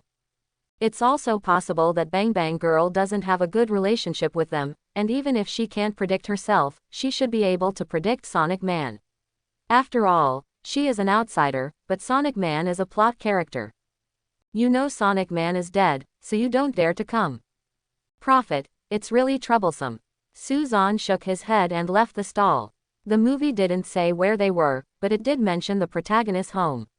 As long as you find the protagonist, you can find another, Prophet. It would be good to deal with her first. If you can get the ability of the Prophet, you can also make it easier for him to find other people. Soon, Suzanne had arrived downstairs at the protagonist's house, and happened to see two foreigners going up. These two people are from the organization. The purpose of coming to the protagonist is for the escaped heroine. They have the ability to track through objects. As long as they smell or touch, they can feel the user's past. What have you done? Let you live a little longer for the time being. After all, if I kill you, the Prophet will know. Seeing them entering the protagonist's home, Suzanne looked around. Because, after they leave, the Prophet will appear to find the hero, and the plot will officially begin. Therefore, at this time, the Prophet should be nearby and should be arriving soon. Chapter 11. Sure enough, Suzanne found her in a remote place. A little girl with colorfully dyed hair, holding a new unopened toothbrush in her hand, which was prepared for the protagonist, because the protagonist's toothbrush was taken away in case he escaped and couldn't find him. And he prepared the toothbrush because he wanted to prove his prophetic ability to the hero. I'm sorry, I'm afraid there won't be much for you next, Suzanne said and walked over directly. The Prophet didn't notice anything was wrong. It wasn't until Suzanne came to her and looked at her with a smile that she felt something was wrong. I'll give you two choices. 1. Hand over your abilities, and 2. Die. You can choose for yourself. After all, you are still a child, so I will give you a chance to choose, Suzanne said directly. Who are you? The Prophet asked, then suddenly turned around and ran away. Unfortunately, Suzanne was caught easily. You're not good. If that's the case, don't blame me. Wait, who are you? That's not important. What's important is that your ability belongs to me. After the words fell, Su Sheng grabbed her and began to devour her abilities. It was very smooth, and it had successfully swallowed up her ability to predict the future in just a few moments. Sure enough, it's because of the evil heart. I didn't expect it to have such benefits. Suzanne let go of the little girl with satisfaction. Countless pictures had appeared in his mind. Those were pictures of the future. The little girl who lost her superpower was a little weak, but more of a panic. She couldn't imagine that there were still people in the world who could gain superpowers. Are you surprised? Maybe no one in your world can do it, but unfortunately, I don't belong to your world. So, I took away your ability. Because you are still young, I won't kill you anymore. Why do you want to take away my ability? I still want to. You still want to save your mother, right? Don't worry, no one from the organization will take that bottle of potion away. As for your mother, if I have a chance to come back, I can help you save her. I remember, your mother is still very beautiful. Okay, I have nothing to do with you anymore, my hunting has begun. Suzanne looked at the two people who had left the hero's house, with a ferocious expression on his lips, smile. Suzanne deliberately did not catch up and take action immediately, but used the ability to predict the future to find the two of them. It was considered a familiar ability. It has to be said that this ability to predict the future is indeed very strong. Although it is only a fragment, as long as you can identify the position in the fragment, you can be one step ahead. Unfortunately, it is just a fragment and not complete, so if it is a familiar environment, it is fine, but in an unfamiliar environment, the success rate is still very low. At least Suzanne tried several times, but not all of them succeeded. In particular, these clips seemed a bit random, just a fragment of something at a certain time, a certain place, without any cause and effect, so after the novelty wore off, Suzanne was not ready to continue playing. If this ability could be evolved and improved, it might become very powerful, but right now, it's somewhat useless. Found you. Looking at the two trackers, not far away, Suzanne walked over from behind and put his arms around their shoulders. The two people were startled and were about to take action subconsciously, but suddenly they heard Suzanne say, "I know where the woman you were looking for is." Hearing this, the two people paused subconsciously for a moment. At this moment, Suzanne's devouring ability was activated. The ability to swallow two people at the same time. The two people instantly felt as if something was being dragged away and hurriedly resisted. The two of them were very strong and powerful, but they couldn't break free from Suzanne's hand. Even if they attacked Suzanne, they didn't seem to have any effect or reaction on him, and Suzanne's expression didn't even change. Any changes? No, there was a change, because he showed a mocking expression, as if he was laughing at their wasted effort. It's really troublesome to absorb two of them at the same time. If you don't have an evil heart, I might not be able to do it. After a moment, Suzanne breathed a sigh of relief, his hands pinched his neck, and then he exerted slight force. In an instant, the two of them collapsed to the ground, and Suzanne had already left quickly. 3 abilities are obtained: sonic, precognition, and tracking.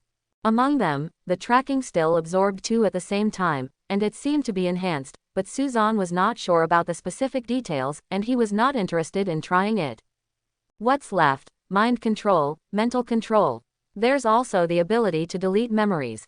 The owner of the ability to delete memories, Suzanne, has a very deep memory, because he once played Fat Tutuo in Chen Xiaoqian's version of The Deer in the Cauldron.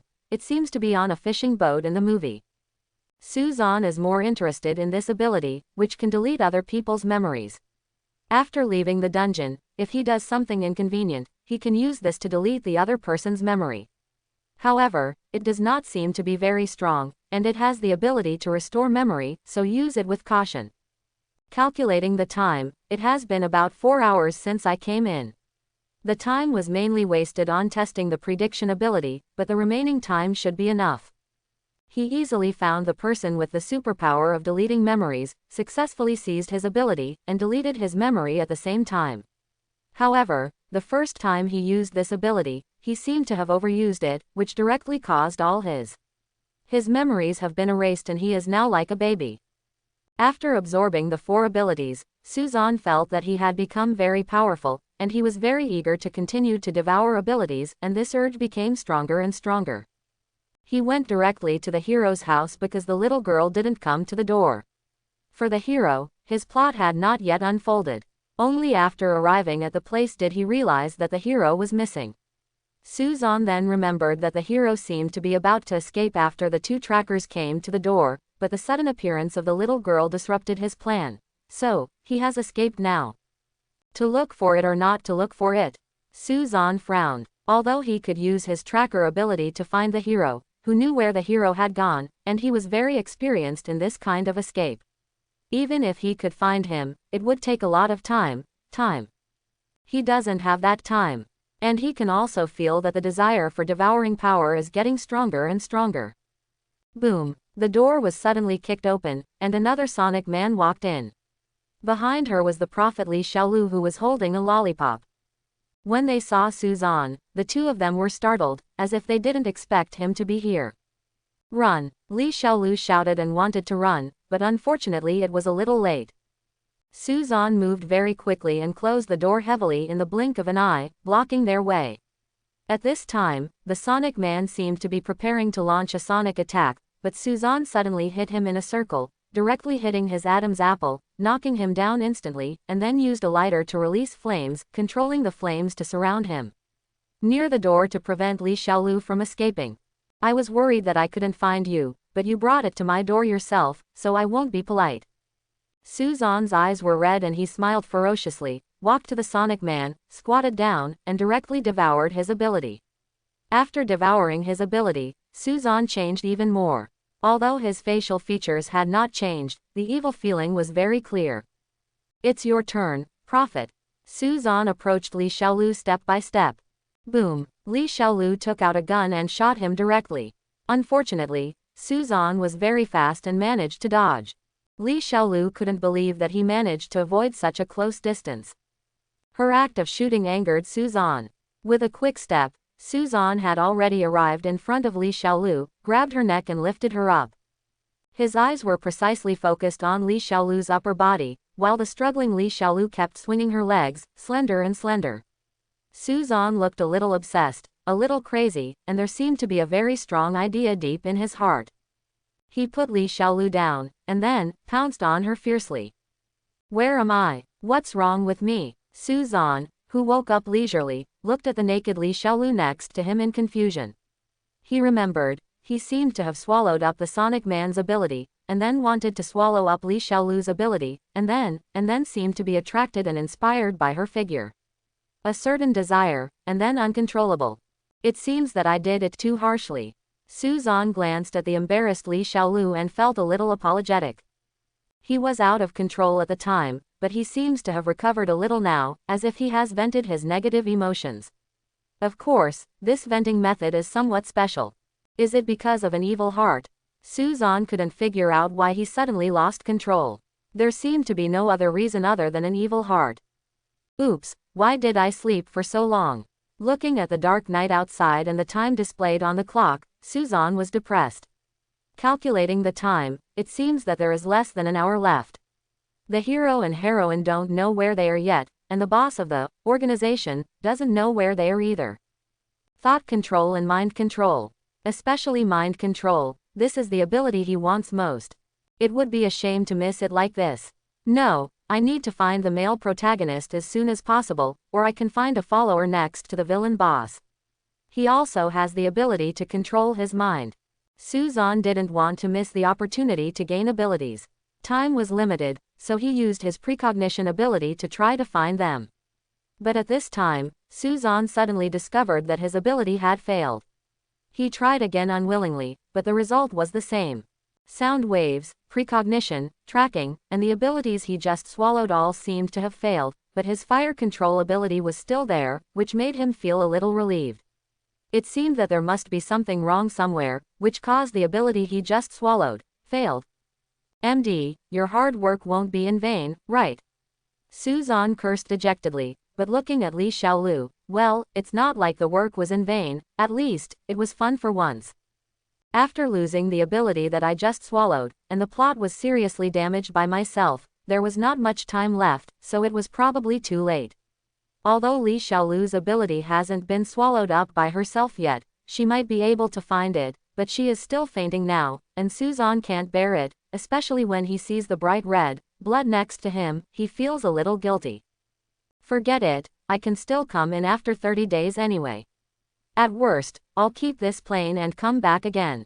Suzanne shook his head in resignation, found the banknotes and left a note, then helped her put on her clothes and quietly waited for the time to end. The copy time is over and we'll be back soon. The system's voice sounded, and Suzanne had disappeared. The next second, Suzanne appeared in Skye's car, but Skye was not in the car. Came back. Suzanne sighed, and then asked the system, what happened before? Why did I lose control? Is it because of my evil heart? I can feel the evil in my heart is very strong, the feeling of doing whatever I want. Extremely strong. Dungeon mission statistics, rewards for completing main missions. What reward? The energy required for system upgrade, the specific value is unknown. Okay, you'd better answer the question I just asked first. Losing control is not due to an evil heart, but because you devoured too many abilities too quickly. Although your body can automatically adjust the devoured abilities, remove disadvantages, and stabilize abilities, this requires a process, and you eat too much, so the process slows down, causing you to lose control. Is that so? Suzanne thought about it and found that it was indeed the case. No matter how strong your body is, you may not be able to improve if you swallow too much at once. However, since the task is to swallow more than 3 abilities, that is to say, swallowing 3 abilities should be the limit of my body. Of course, the premise is that it can be devoured continuously in a short period of time. What about my ability to devour? It's not ineffective, it just requires your body to improve and adjust. Once it's over, it will be fine. So, it's just temporarily unavailable. That's okay, otherwise, it would have been all in vain. Suzanne breathed a sigh of relief and asked, "System, is the energy this time enough for you to upgrade? I have swallowed so much there should be a lot of ability and energy, not to mention the rewards from the mission. Not enough energy to upgrade. Isn't this enough? Well, it seems I will have a hard time getting you to upgrade. Are you back? Where were you before? Why can't I see you when I wake up and can't get through the phone?" The car door was opened and Skye looked at Suzanne and asked in surprise and worry. Suzanne smiled. "You weren't awake when I got up, so I didn't tell you. I found a good restaurant before, but it only had online reviews, so I went to check it out in person because it was a bit far away. If it was good, I would take you there. Go, if it's not good, there's no need to bother. Unfortunately, the place is not that good, so, it's all in vain. As for the phone, I haven't paid attention to it, maybe because the signal there was not good before." Quote, "My dear, don't do this again. I don't care if the restaurant is good or not. I only care if the person eating with me in the restaurant is you. You don't know how worried you are that I can't contact you. I thought something happened to you," Skye said with concern. "Okay, I promise I won't do it next time," Suzanne promised apologetically. "But although I was a little disappointed with that restaurant, I'm really hungry now, so beauty, would I be honored to have dinner with you?" "Of course, handsome," Skye responded with a smile. 1 week after returning from the copy, Suzanne's devoured abilities have been gradually restored. It seems that his body has gradually adjusted and his abilities can be used. However, these abilities have little use for the time being, except for the ability to predict. On this day, Suzanne suddenly felt a fragment of the future. He and Skye were sitting in the car, the door opened, and a smiling man in a suit stood outside the door. Phil Coulson. He seemed to be saying something and stretched out his hand, but what he saw was only a fragment, but there was no sound. Suzanne guessed that he was probably invited to join S.H.I.E.L.D, and it seemed that he had been invited as well, because his hand was stretched out towards him. The predicted future won't be too far away, so it should be something that will happen soon, but this time seems to be earlier than the normal plot, at least about 2 or 3 months in advance. "What are you thinking about?" Skye asked softly when he saw Suzanne in a daze. Suzanne shook his head. "It's nothing, I just suddenly had a feeling that someone would come to us." "Premonition. Do you have the ability in this area?" Skye asked curiously. "Sometimes it works, sometimes it doesn't," Suzanne explained. Anyway, these abilities were not obtained in this world, and no one knew what kind of abilities he had before, so Suzanne had nothing to worry about. "Then did you have a premonition that we would be together?" Skye suddenly asked curiously.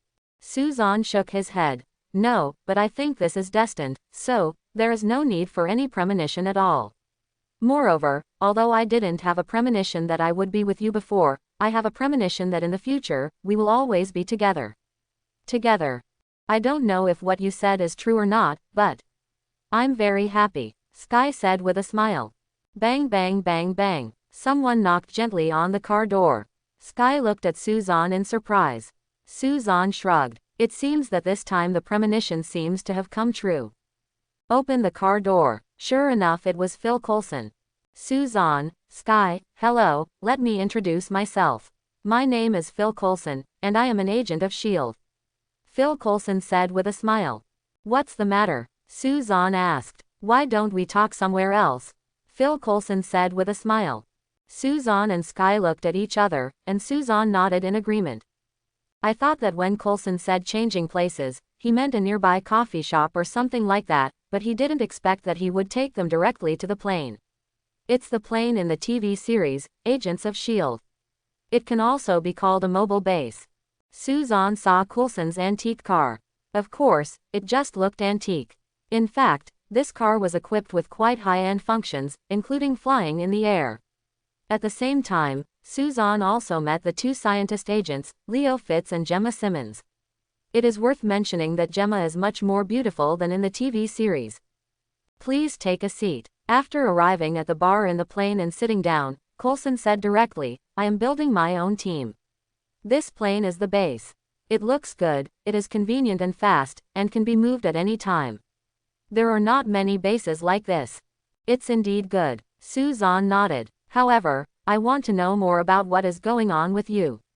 Isn't it because you want to show us around your base? Of course not. In fact, I mainly came here to find her. Coulson looked at Skye, a master hacker and a member of the Rising Tide organization. The Rising Tide organization has repeatedly broken into our systems, stolen information, and released it to the public. Most of this information is something that ordinary people should not know and cannot accept yet. Not long ago, again news about some ability users has been announced, so. Miss Skye, I hope you can help me. Help you? Why? What right do you have to hide this? There are so many superpowers and superheroes in this world, wouldn't the public already know about it? Skye said. Coulson nodded and said, yes, especially after the Battle of New York, the public naturally knew about the existence of superheroes, but this is different. The existence of a small number of superheroes will make people feel at ease, because when encountering dangerous situations there will be times when these superheroes will help. But if there are too many superheroes, it will not be practical, but worry. Like a mutant? Not really, but it's almost the same. In fact, this kind of thing is unavoidable, but if the public knows that someone is doing research to create superpowers, then the results will be completely different. At present, there have been many cases of superpowers. After investigation into the cases of superpowers, it was found that these superpowers should have been injected with some kind of serum, but it was not perfect and would self-destruct. To put it simply, it is similar to the extremis virus, so it is very likely that someone got the extremis virus samples of the virus to study new virus serum. Just tell me what I did. It wasn't me. When Coulson mentioned the extremis virus, he glanced at Suzanne. Suzanne curled his lips and said dissatisfied. Coulson apologized. Of course, I'm sure you didn't do this, but it has seriously endangered Social Security. It's just that the other party is very cunning, and we tried many methods but couldn't find out about them. And the Rising Tide organization, he also deliberately announced this information to break through our system, which seems to confuse the public, so you found me. Sorry, although I have this ability, I didn't do this. Skye shook his head and said. But maybe you can help us find this mysterious organization. Coulson said seriously.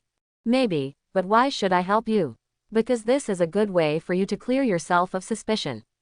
Based on your status in the Rising Tide organization, I have the right to arrest you. You can try it. Suzanne took out his lighter and said with a smile. We are now at an altitude of 6,000 meters. I don't know if you have the ability to fly, but I am willing to take a gamble. Coulson said calmly. Suzanne looked at him with a half smile. Although Coulson's tone was calm, it could be seen that he was actually very nervous. Are you threatening me? No, I prefer to think that this is my sincerity. I can arrest you, but I don't want to do that. I just hope that you can help me, and also help those who died because of the defects of the virus. Kay Urson said seriously. Okay, I'm willing to help. Skye said suddenly. Skye, if you don't want to, believe me, no one can force you. Suzanne said to Skye. Skye nodded and said, I know, but he is right. Many people have died because of this. In the future, there may be more. I don't know whether these people are voluntary or forced, but I think, we can help them. Well, it seems that I can only consider blowing up this place again if I have the opportunity in the future. Suzanne said helplessly, looked at the nervous Coulson and said with a smile, Don't be nervous, I'm just joking. That's not funny. Coulson grinned bitterly. Suzanne was not surprised that Skye decided to help. First of all, Skye was kind-hearted, so it was really hard to ignore this kind of thing. Secondly, this is a good opportunity to join S.H.I.E.L.D. Only by proving one's worth can one enter S.H.I.E.L.D. Skye used the equipment on the plane to start investigating, and had to admit that her hacking skills were indeed very powerful, especially with the support of such high-end equipment. She was almost omnipotent. Seeing Skye busy in earnest, Suzanne felt a little bored. If you feel bored, I can have someone take you to see the plane. Phil Coulson stood next to Suzanne and said in a low voice, "Actually, I don't understand this either, but there is no other way. I can only wait for news here." As he said that, he pressed the communicator on his ear. "Gemma, come here if it's convenient." After a while, Gemma came over wearing a white coat. "Gemma, take Suzanne around." "Good." Gemma nodded and smiled at Suzanne. "Sorry to bother you." Suzanne smiled. He was indeed interested in this aircraft, and it was very popular. However, the most popular thing is the aircraft carrier of S.H.I.E.L.D., but it is not easy to get that thing. When the system is upgraded and the things in the dungeon plane can be brought out, I will figure out how to get them. The character of the scientist is somewhat strange. Gemma took Suzanne to visit the aircraft. No, it couldn't be said to be a visit anymore, it was just science popularization. It's a pity that Suzanne couldn't understand a word she said. Seeing how enthusiastically she said it, Suzanne found it quite interesting. "Do you have a boyfriend?" Suzanne suddenly asked. Gemma was stunned for a moment and shook her head. "No, I was directly recruited into the team right after I graduated from the academy. I didn't have the time or energy when I was in school, so yes. I don't have a boyfriend. What about you? Skye is your girlfriend?" "Yeah." Suzanne nodded. "Looks good," Gemma said with some envy, then quickly changed the subject and said excitedly, "I have read your information. You are very mysterious and seem to have special abilities. You have absorbed desperate situations. The virus is not dangerous at all. It is very likely that your genes or serum can inhibit the peace gene virus. If the cause can be found out, many people can be saved. Those who were transformed were basically injected with the centipede virus. This centipede virus was developed based on the extremis virus, so." The more Gemma talked, the more excited she became, but then she noticed Suzanne's noncommittal look, a little lack of confidence, and his voice became lower and lower, and finally shut up. "I should know, you should hate this. Just pretend I didn't say anything." Gemma apologized. Suzanne shook his head in surprise. "It's fine if I just ask you to draw a little blood, but my blood is not that easy to draw, so, since you want to do research, then you will do this. What does it cost?" "Really? Do you really agree? Great, tell me what you want," Gemma said excitedly. "I want you." Suzanne stared at Gemma. Gemma was stunned. "Want me? What's the meaning? What, are you unwilling? I thought you were willing to sacrifice for the sake of science and those innocent people. But now it seems that you are not so determined." Suzanne shook his head in disappointment. "If you are really willing to give me your blood for me to study, I can promise you. However, it will be an equal exchange, one at a time." Gemma hesitated for a moment and said firmly. Suzanne was actually just joking to tease her, but he didn't expect that she actually agreed. "Why, just for my blood?" Suzanne asked curiously. "On the one hand, there are other reasons," Gemma said, lowering her head. "What reason?" "I don't know, I think you are very special. It's hard to describe what it feels like. I just feel very close. Although the information says you may be dangerous, I believe you are not a bad person. That's why I agreed. I am not a casual person, and I will agree to anyone who gives me blood," Gemma said with a blushing face. This answer surprised Suzanne. Could it be that this was love at first sight? Well, although he knows that he is very attractive, it seems that Black Widow had some feelings for him when they first met, and then Skye, they also established a relationship not long after they got together, and now Gemma is the same. Do I have any hidden charms? Looking at the somewhat shy Gemma, Suzanne suddenly smiled and reached out to hold her chin, causing her to raise her head involuntarily. Then under her nervous and shy gaze, Suzanne lowered his head and kissed her. Gemma closed her eyes subconsciously, feeling this feeling that she had never experienced before. It seemed like a long time, yet it seemed like just a moment. Suzanne let her go and said with a smile, "Actually, what I wanted to say was that I wanted your first kiss. However, your proposal made me very excited, so I changed my mind and followed your instructions. It's up to you. So, if you are ready, you can come to me at any time. Let this be a little secret between us." Gemma understood what he meant, nodded and said, "Don't worry, I won't tell Skye, nor will I tell anyone. I don't know how I could do such a bold and absurd move. I hope you don't misunderstand me." Of course not. Suzanne was very sure that Gemma was actually a scientific madman with no experience with men and women at all. "That's good. I'll find you when I'm ready," Gemma said shyly. "I'm waiting for you. Now, just keep taking me around." Gemma took Suzanne for a tour of the plane, and by this time Skye had already received results. She did not investigate the situation of the mysterious organization. This organization seemed to be very large and it was not that easy to conquer. However, she had finally found out the first experimenter. Michael Collins. His situation is not very good. He has a son who was transformed by the centipede virus, but he has always been very secretive and has almost never been discovered. This time it happened to be because he appeared at an explosion scene and ended up exposing his abilities in order to save people. His condition seems to be very stable. Maybe it was successful. We must find him as soon as possible and determine his condition. Phil Coulson looked at the virtual screen and said seriously, "Centipede warriors are in very unstable condition and will self-destruct. Once it explodes, the damage caused can be considerable. I have locked his location, but I hope you can guarantee that nothing bad will happen during this process." Skye said, "I can only promise that I will do my best." "All right." Skye said the address, and the plane immediately rerouted. "Thank you, dear." Suzanne hugged Skye and sat aside. Skye shook his head. "It's nothing. I hope I can help him, but I'm afraid it may not go so smoothly. If there is really danger, dear, will you or you helping?" "Certainly." Michael Collins home. Michael was a little restless. He could feel that something was wrong with his situation, and it seemed that it was getting harder and harder to control. Looking down at the centipede device on his left wrist, he didn't know what to do. His son has been sent away by him, and he doesn't want to hurt his son.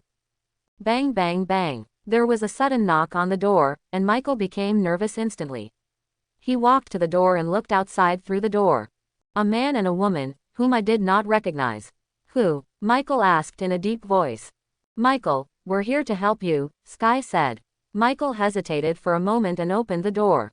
"Hello Michael, my name is Skye, and he is my boyfriend Suzanne.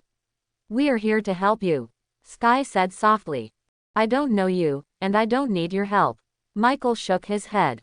Skye glanced at his wrist and said, "Listen to me Michael, your current situation is very dangerous. I know that you have been injected with the centipede virus, and I also know that your situation seems to be stable, but this is only temporary and must be confirmed. Only if there are no problems, otherwise you will not only endanger yourself, but also endanger others." "Who are you?" Michael asked in a deep voice. "We are considered to be members of S.H.I.E.L.D. for the time being, but we are not with them. I helped them find you. I hope you can go to S.H.I.E.L.D. so that they can study the centipede virus in your body and find a solution." Before Skye could finish her words, Michael was already furious. S.H.I.E.L.D., doing research, he knew it was not a good thing as soon as he heard it, not to mention that she found him, he roared and rushed towards Skye.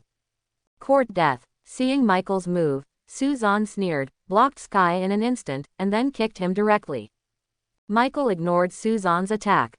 He knew his strength very well, but when Suzanne kicked him, he felt a strong force, as if he had been hit by a truck, and he flew out. He bumped into the sofa next to him and lay down on the ground. How is it possible?" Michael looked at Suzanne in surprise, completely unable to understand how he could be stronger than him. "Nothing is impossible." Suzanne sneered, came to him in an instant, and picked him up directly. Michael panicked and tried to break free, but no matter how hard he tried, he couldn't shake Suzanne. Anger caused his body to gradually change. The centipede virus seemed to be uncontrollable at this time. He felt that his body was heating up, as if it was about to melt and explode. "Let me go, let me go," Michael shouted. Snort. Suzanne snorted coldly, suddenly let go of Michael, and immediately slashed his neck with the knife. Crazy Michael collapsed to the ground in an instant, and the heat in his body seemed to disappear. Are you okay, not scared? Suzanne asked Skye. Skye shook his head. I'm fine, but his condition is not stable. He seemed to be about to self-destruct just now. If you hadn't knocked him out in time, I'm afraid we would have been in danger. Take him back first and wait until he wakes up and calms down before we talk, Suzanne said. Suzanne carried Michael and Skye out, returned to the plane, and put Michael in the special room. Coulson said seriously, his situation is worse than imagined, and a solution must be found as soon as possible. We have to find a way. If it weren't for Suzanne, if he blew himself up just now, I'm afraid many people nearby would be implicated. You can absorb the extremis virus, so you should be able to absorb the centipede virus, right? Coulson asked Suzanne. Suzanne pouted. Maybe, even if he absorbs it, what's the use if he's safe? There are many centipede warriors like him who have been transformed by the centipede virus. I can't let me absorb every one of them, right? Makes sense. Coulson shook his head and hesitated to speak. He actually wanted to ask if he could study Suzanne's body, but he didn't say this. He knew that Suzanne would definitely not agree, and he was not sure how Suzanne would react after what he said. He didn't want to anger Suzanne. Anyway, I want to thank you all this time. If Skye hadn't found him, if Suzanne hadn't stopped you in time, many innocent people would have been injured this time. Your abilities can help more people, so, I formally invite you to join S.H.I.E.L.D. and become a consultant for my team. I wonder if you are willing to join, Coulson said gratefully and seriously. Suzanne shrugged and said, don't ask me, if Skye agrees, I will agree. Coulson looked at Skye, who hesitated for a moment before finally nodding in agreement. She had originally planned to join S.H.I.E.L.D., and now that she had the opportunity, of course she wouldn't refuse. Welcome to join us, Coulson said happily. One is a master hacker and the other is a superhero. They can be of great help to the team. Originally, one of his candidates, Grant Ward, was an action expert he was more optimistic about. After all, there is no one in the current team who can fight, but he has not yet officially determined it. Now that there is a Soviet war, it will not be possible. He is needed. Suzanne and Skye arranged a room, because the room was not very big and they did not live together. But it doesn't matter, everyone knows that they are a couple anyway. Gemma and Fitz welcome the addition of Suzanne and Skye. As for May, although they haven't seen each other before, they can be regarded as friends after meeting them later. After contacting him, he didn't have any special attitude. But what Suzanne was curious about was that he didn't see Ward. This Hydra agent hiding in S.H.I.E.L.D. Is it because of me that I replaced Ward? Although he didn't know the reason, it didn't matter. Suzanne really didn't like this Ward. If he joined, he would definitely teach him a lesson. In any case, Skye and I have joined S.H.I.E.L.D. and can live with S.H.I.E.L.D. With the status of consultants, it will be much more convenient. As the night progressed, after saying good night to Skye, Suzanne returned to his room to get some rest. Not long after I lay down, I heard a knock on the door. Suzanne thought that Skye was too lazy to get dressed, so he went over to open the door shirtless and wearing shorts.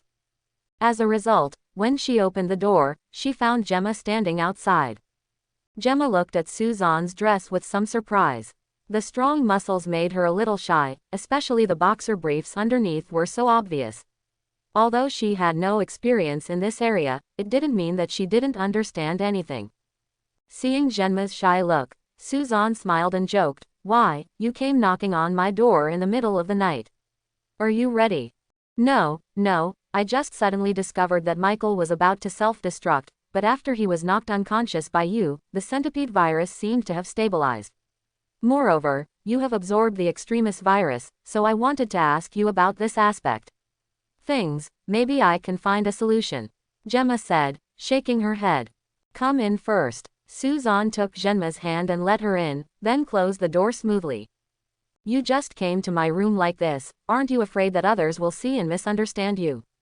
Suzanne asked with a smile, looking at the nervous Gemma. No one saw it, Skye. Skye was already asleep, Gemma explained. Suzanne smiled. You sound like you came to me for a secret date, and you waited until Skye fell asleep to come. Gemma lowered her head, too shy to speak. Okay, I won't tease you anymore. Whatever you want to ask, I promise to answer you. Suzanne said with a smile, then lay on her lap and smiled comfortably. Gemma had never had such an experience. Looking at Suzanne lying on her lap, especially the way he looked at her, she didn't know what to do. She couldn't think of the questions she had originally thought about. Don't worry, I won't do anything to you until you are ready. Oh. Gemma took a deep breath, calmed down, and started asking. And Suzanne was indeed very cooperative and answered all questions, especially his responses to the extremis virus, which he explained in great detail. And these reactions are very precious, and maybe there is a solution to the virus in them. Unknowingly, the two of them chatted for a long time, and when they realized it, they realized that so much time had passed. Ah, it's so late, I'm going back to rest, thank you, Gemma whispered. Good. Suzanne turned over and noticed that Gemma quietly breathed a sigh of relief. She looked very nervous. I have to say, I was lying very comfortably just now. This is my first time lying on a woman's lap, and it feels good. Suzanne said with a smile. Really, Skye? Gemma said in surprise. Real. Suzanne nodded seriously, and then said softly, okay, go back and rest early. Well, I'm going back then, good night. Good night. Gemma stood up and walked to the door to go out, but Suzanne suddenly said, try to wear skirts and shorts when you are alone with me in the future. Your legs are beautiful and I like them very much. It would be a pity to hide them. I know, Gemma responded, then opened the door and went out. It was already noon when Suzanne woke up the next day. When he came out, he found that Skye was playing with the computer on the sofa, while Gemma and Fitz should be in the laboratory. Two scientific madmen, especially Fitz. In fact, the two of them work together very well, but they are just experiments, and they work together very well. If the plot develops, it seems that the two of them will have some kind of affection, but now, it's obviously impossible. Because of his own appearance, the results of many things will naturally change. Something's done. Coulson suddenly came out and shouted. Pyro, 084 was discovered. What is 084? Skye asked curiously. 084 represents an object of unknown origin, which is very similar to you and Suzanne. Coulson said.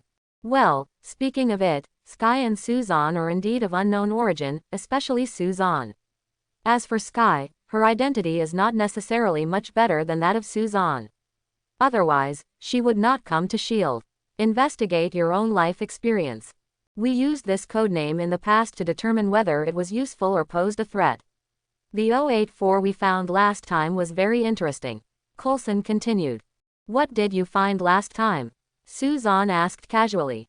Hammer. When he said this, Suzanne immediately realized that it should be Thor's hammer. When Thor first came to the Earth, the hammer appeared first. At that time, Coulson seemed to be responsible.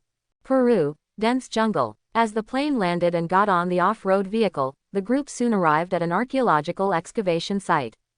I'm going to park the car in a remote place. It's too empty here. After everyone got out of the car, May said, and then drove away. Coulson and others walked through the jungle and came to a pyramid-like building. At this time, a person walked out of it. He should be the person in charge.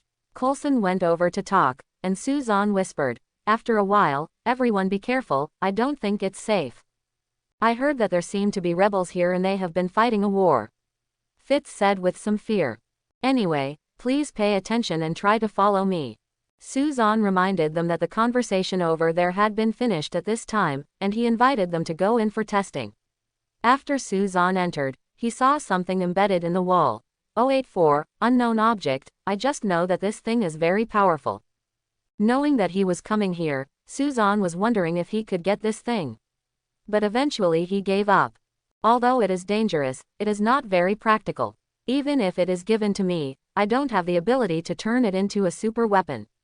Secondly, he had no place to put it and was afraid of being suspected. He has no plans to leave S.H.I.E.L.D. now, at least not until Skye awakens to the Inhumans' abilities. So, after taking a look, he went out. His current system level is still too low, so there is very little he can do. It would be easy if you could open a plane that you could enter and exit at any time. Then you could make it your own base, have a place to put things, and you could also enjoy researching. After all, with so many things now available, it's hard to guarantee that they won't be caught in the wind. The road to becoming a king is a long one. Suzanne stood on the entrance steps of the pyramid, took out a lighter and fiddled with it. The flames kept flashing. Suddenly, Suzanne moved his finger, and the flames suddenly jumped up, split into two groups, and flew out instantly. Ah! Screams rang out instantly, and two soldiers screamed and fell to the ground. At this time, many soldiers suddenly emerged from the surroundings, each pointing their guns at Suzanne. At this time, May also came back, neatly put a person aside, grabbed a gun and confronted them. Actually, you don't have to do this at all. Suzanne smiled at May, and under May's puzzled gaze, Suzanne walked over slowly. Don't move, or we'll shoot. The other party shouted loudly, but Suzanne ignored him. The flames instantly gathered all over his body and flew out quickly as he walked, hitting those people with incomparable accuracy. No one was spared. Not only that, Suzanne also directly blew up their car. Boom, boom. The sound of the explosion was deafening and endless. By the time Suzanne stopped at his feet, everyone around him was already lying down. Suzanne turned around and smiled at May, who shook her head helplessly. She now understood the reason why Coulson asked Suzanne to join. Any dangerous situation seemed to become easy in front of him. What happened? Coulson came out and was startled when he saw the mess outside. He found a woman lying not far away who looked familiar. Camilla. Coulson walked over quickly and said in surprise, "This is the commander of Peru, a friend of mine." "I'm afraid it's not as simple as friends, right?" Suzanne said with a smile. "Besides, your friends don't seem to be friendly." Coulson shrugged. Camilla had already woken up at this time. She was very surprised to see Coulson. The two were about to reminisce about the past, but Suzanne said in a disgraceful manner, "You two, now is not the time to reminisce. Coulson, you'd better let your friend leave with her people." "Why?" Coulson asked inexplicably. Just think she's unhappy with me." Suzanne shrugged. Coulson rolled his eyes. "What reason was that?" "Forget it. If you don't listen to me, don't blame me for the loss." Suzanne shrugged, turned around and clapped his hands and said, "Okay, everyone, let's hurry up. I think there will be trouble soon." With that said, Suzanne went over and pulled the thing out. Under Fitz's muttering, he packed it into a box, put it on his shoulder, and urged everyone to leave. "May, get ready to drive, we are leaving," Suzanne said to May. May hesitated because there was no order from Coulson, but Suzanne's tone was unquestionable and very serious. May thought about it and finally drove. "Anyway, now that the things are in hand, it's time to leave." May gang drove the car over here. Skye, Gemma and others got in the car. Suzanne glanced at Coulson who was still chatting and shook his head. "Hey, we should go." Just as Coulson was about to speak, gunfire suddenly rang out, and a bunch of rebels appeared from nowhere. "I knew it would be like this." Suzanne shook his head helplessly, ran quickly to Coulson, dragged him directly to the car, but at this time there was no empty seat in the car. "You go first, go to the plane, I'll be there soon." "Suzanne, don't worry, honey, I'll be fine. Take her, she is in danger," Coulson shouted towards Suzanne. Suzanne shook his head. "Okay, as long as you don't regret it." After closing the car door, May started the car and left quickly. Suzanne walked towards Camilla who was taking cover and counter-attacking. "Hey, I know what you are thinking, but I advise you to give up this idea." Suzanne said something, and then controlled the flames to fly. The huge hot flame turned into a fire dragon and roared out. As the fire dragon danced, explosions sounded one after another, just like the roar of the fire dragon. After a while, the rebels were easily eliminated. "This ability is really good." Suzanne nodded secretly with satisfaction. Camilla looked at Suzanne in surprise. How did you do that? Are you a mutant?"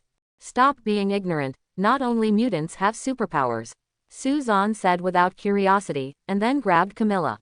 "What do you want to do?" Camilla panicked. "Get you out of here, the plane is quite far from here." After Suzanne finished speaking, the surrounding flames rushed over crazily and appeared on the soles of his feet. Following a thought, the flames roared out. "Ah!" Camilla yelled in panic. The heat wave made her feel like she was about to be roasted. The flames under her feet were flying so fast that she was almost frightened. This feeling is like surfing in flames. The hot flames fly past and the leaves and other things nearby are burned one after another. Not long after, Suzanne saw the plane and the surprised expressions of Skye and others. Perhaps they never thought that they would come back using this method of movement. Seeing their stunned expressions, Suzanne was very satisfied with his idea. It was convenient, stylish, and extremely cool. The only shortcoming is that it cannot generate fire on its own, cannot support flying too far or too high, and cannot do as it pleases. Okay, we can go. After landing, the flames disappeared, and Suzanne walked in casually and said, "Are you okay?" Coulson asked, looking at the embarrassed Camilla. Camilla didn't seem to have reacted yet and shook her head stupidly. The plane took off slowly, and Suzanne changed his clothes and came out. As a result, Coulson was waiting for him at the door of the room. "Is something wrong?" "Well, you just kept reminding me not to regret it, and your attitude towards Camilla, why?" Coulson asked. Suzanne shook his head. "It's not important anymore." "No, this is important to me," Coulson insisted. "Okay, then let me tell you, I have the ability to predict the future, but it is not accurate every time. I know she will appear, I know the rebels will appear, and I know you will take her on the plane. Then she will make an idea for 084. Although it was safely resolved later, a big hole was blown into the plane, and you will be scolded by Nick Fury. But it doesn't matter now, she is only one person, and she saw my after gaining the ability. If she still dares to make a wrong decision, she is seeking death. Actually, this feeling of doing good deeds and no one knows about it is really not a good feeling. If I weren't worried about Skye being frightened, I really want things to develop, so that it makes sense for me to save you. Do good deeds without leaving your name, it's really not my style." Suzanne curled his lips and said something, then turned and left. Coulson didn't expect it to be like this. He believed what Suzanne said. After all, Suzanne couldn't target Camilla for no reason, and he and Camilla hadn't seen each other for a long time. People, all change. He suddenly felt a little lucky.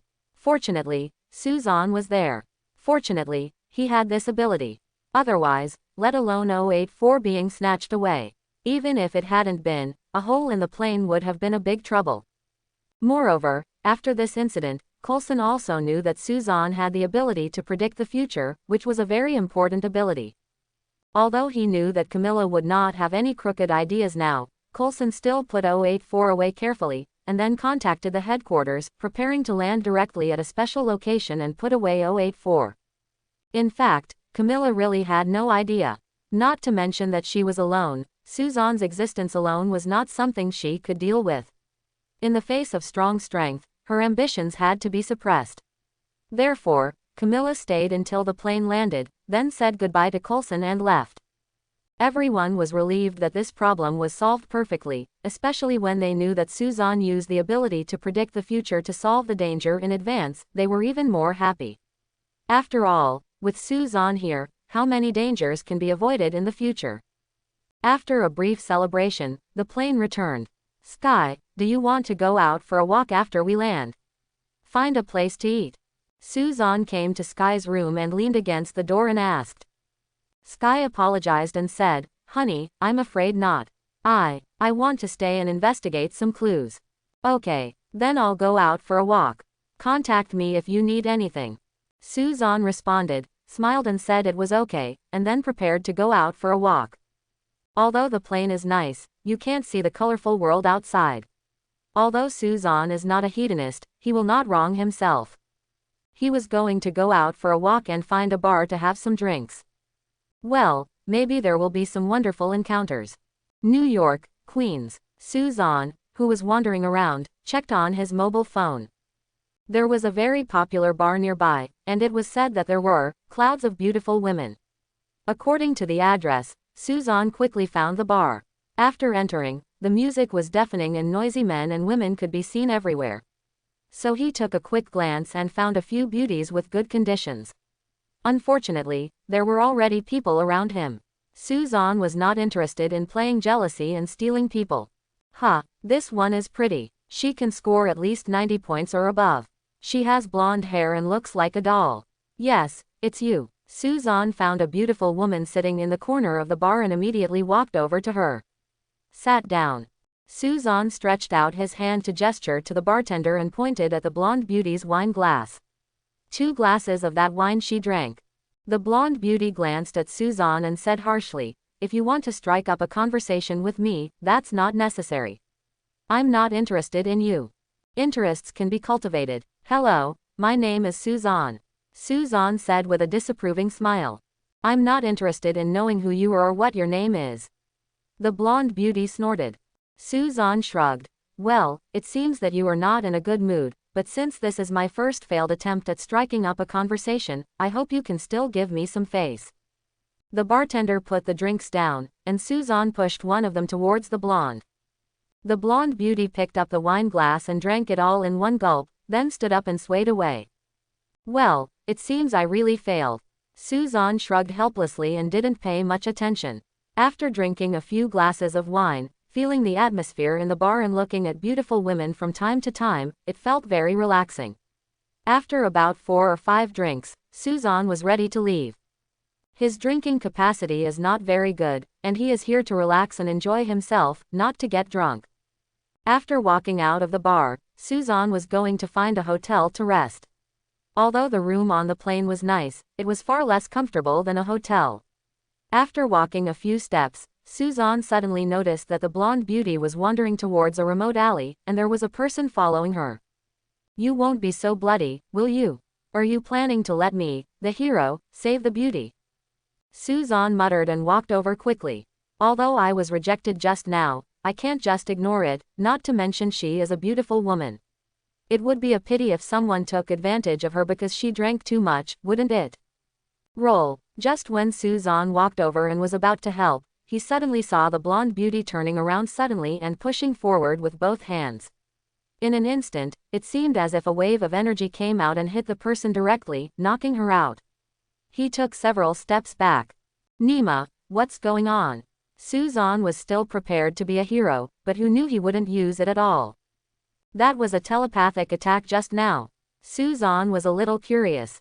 There was no trace, and he could only feel a wave of energy. There are many people in the Marvel world who know how to attack like this, but there seem to be not many blonde people who are so beautiful.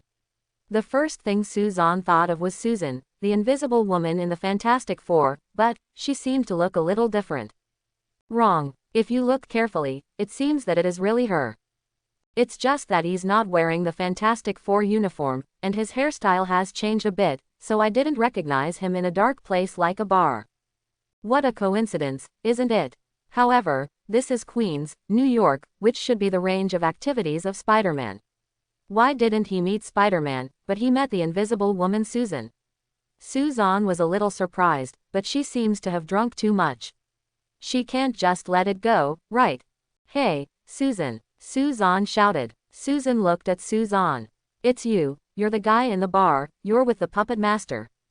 "What puppet master? I don't even know who he is, the ghosts are with him," Suzanne said depressedly, but unfortunately Susan ignored his explanation at all. She raised her hand and launched a telepathic attack towards Sue. The battle was over. A burst of telepathic energy crashed into Suzanne instantly. The huge force shocked Suzanne back several steps, and he felt as if he was about to be torn apart. "Is this a telepathic attack?" Suzanne grinned. Fortunately, his body had been strengthened by the extremis virus, otherwise this would have been terrible. However, the extremis virus is really strong.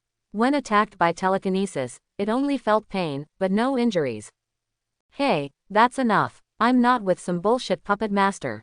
I just happened to see you looking like you were in trouble and wanted to come over and help," Suzanne shouted when he saw that Susan wanted to take action. "HMPH, do you think I will believe you when you say this? You just started talking to me, and now you are following the puppet made by the puppet master. Do you think I will believe that you want to help? Do I need your help?" Susan shouted with a sneer. From the look on her face, Suzanne knew that she was drunk and slurred her speech. It seemed that the misunderstanding could not be explained clearly. "What bad luck," Suzanne muttered depressedly and said, "It's up to you. It doesn't make sense to talk to a woman anyway, let alone a drunk woman." Since you misunderstood me, I'll just leave. After saying that, Suzanne turned around and prepared to leave. You want to run away because you've been discovered? No way. Susan snorted and launched another telepathic attack with her hands. The powerful and invisible force went straight towards Suzanne. Suzanne hurriedly hid to the side when he heard a loud bang and the ground cracked. You are trying to kill me. You have been doing it over and over again. I really thought that being drunk would be a big deal. Seeing the damage caused by the telepathic attack, Suzanne was really angry. He originally thought he would be lucky enough to meet Susan. Yes, but now it seems that you may be lucky to meet Susan, but you may not be lucky to meet a drunk Susan. You forced me to do this. I can only let you wake up first. Seeing that Susan had no intention of giving up, and actually began to gather her mental power to form an invisible magnetic field around her, Suzanne was ready to take action. The big words sound nice. I want to see if you have the ability to wake me up. As the invisible magnetic field gets stronger and stronger, a transparent aperture gradually appears, rippling layer by layer, and the gathered power of thought becomes stronger and stronger. It got stronger and stronger, and there was even a sizzling sound in the air. Crack! The flames burst out from the lighter, then grew bigger and stronger, gradually surrounding Suzanne, rolling layer by layer. At this time, Suzanne was like the god of war coming out of the flames, with a smile on his face. Looking cold. Look down on me, then let's see if I have the strength to wake you up. Suzanne said with a sneer, and the flames around him suddenly accelerated, like a sea of fire that instantly rushed towards Susan. HMPH, it turns out you can control fire, but that's not enough. Susan said. Suddenly her body shook, and her clothes instantly turned into pieces, revealing the tight-fitting suits of the Fantastic Four underneath. I have to say, Susan's figure is amazing in her tight uniform. The sea of fire came towards me and instantly pounced on the mental magnetic field formed by Susan. Susan's expression was a bit proud. Her telepathic magnetic field was very strong and could not be easily shaken. That's it. I've said it before, this is not enough. What's worse is, before the word, yuan bai, could be said, Susan's expression suddenly changed. Because Suzanne had already arrived in front of her, reaching out his hand as if to grasp the telepathy magnetic field. This alone was not worthy of Susan's surprise. What really surprised him was that the flames wrapped around his hands, like fire fists. In the flames, his hands gradually changed and turned red, like magma. Such high temperature made Susan feel that her mental magnetic field seemed to be melting and being squeezed away bit by bit. This is impossible. Susan couldn't believe it and increased her telekinesis. Sizzle. The flames were beating, and the transparent light of the telepathy magnetic field became chaotic and began to become a little unstable. Susan raised her hands, gritted her teeth, and continued to strengthen her mind power, but the effect was minimal. Do you really think that your mental magnetic field is invincible? Originally, I was too lazy to argue with you, a drunk woman, but you only think that I am made of clay. You can do whatever you want. Now, I am looking forward to waiting. It's time for me to wake you up. Suzanne looked at Susan coldly and raised his other hand slightly.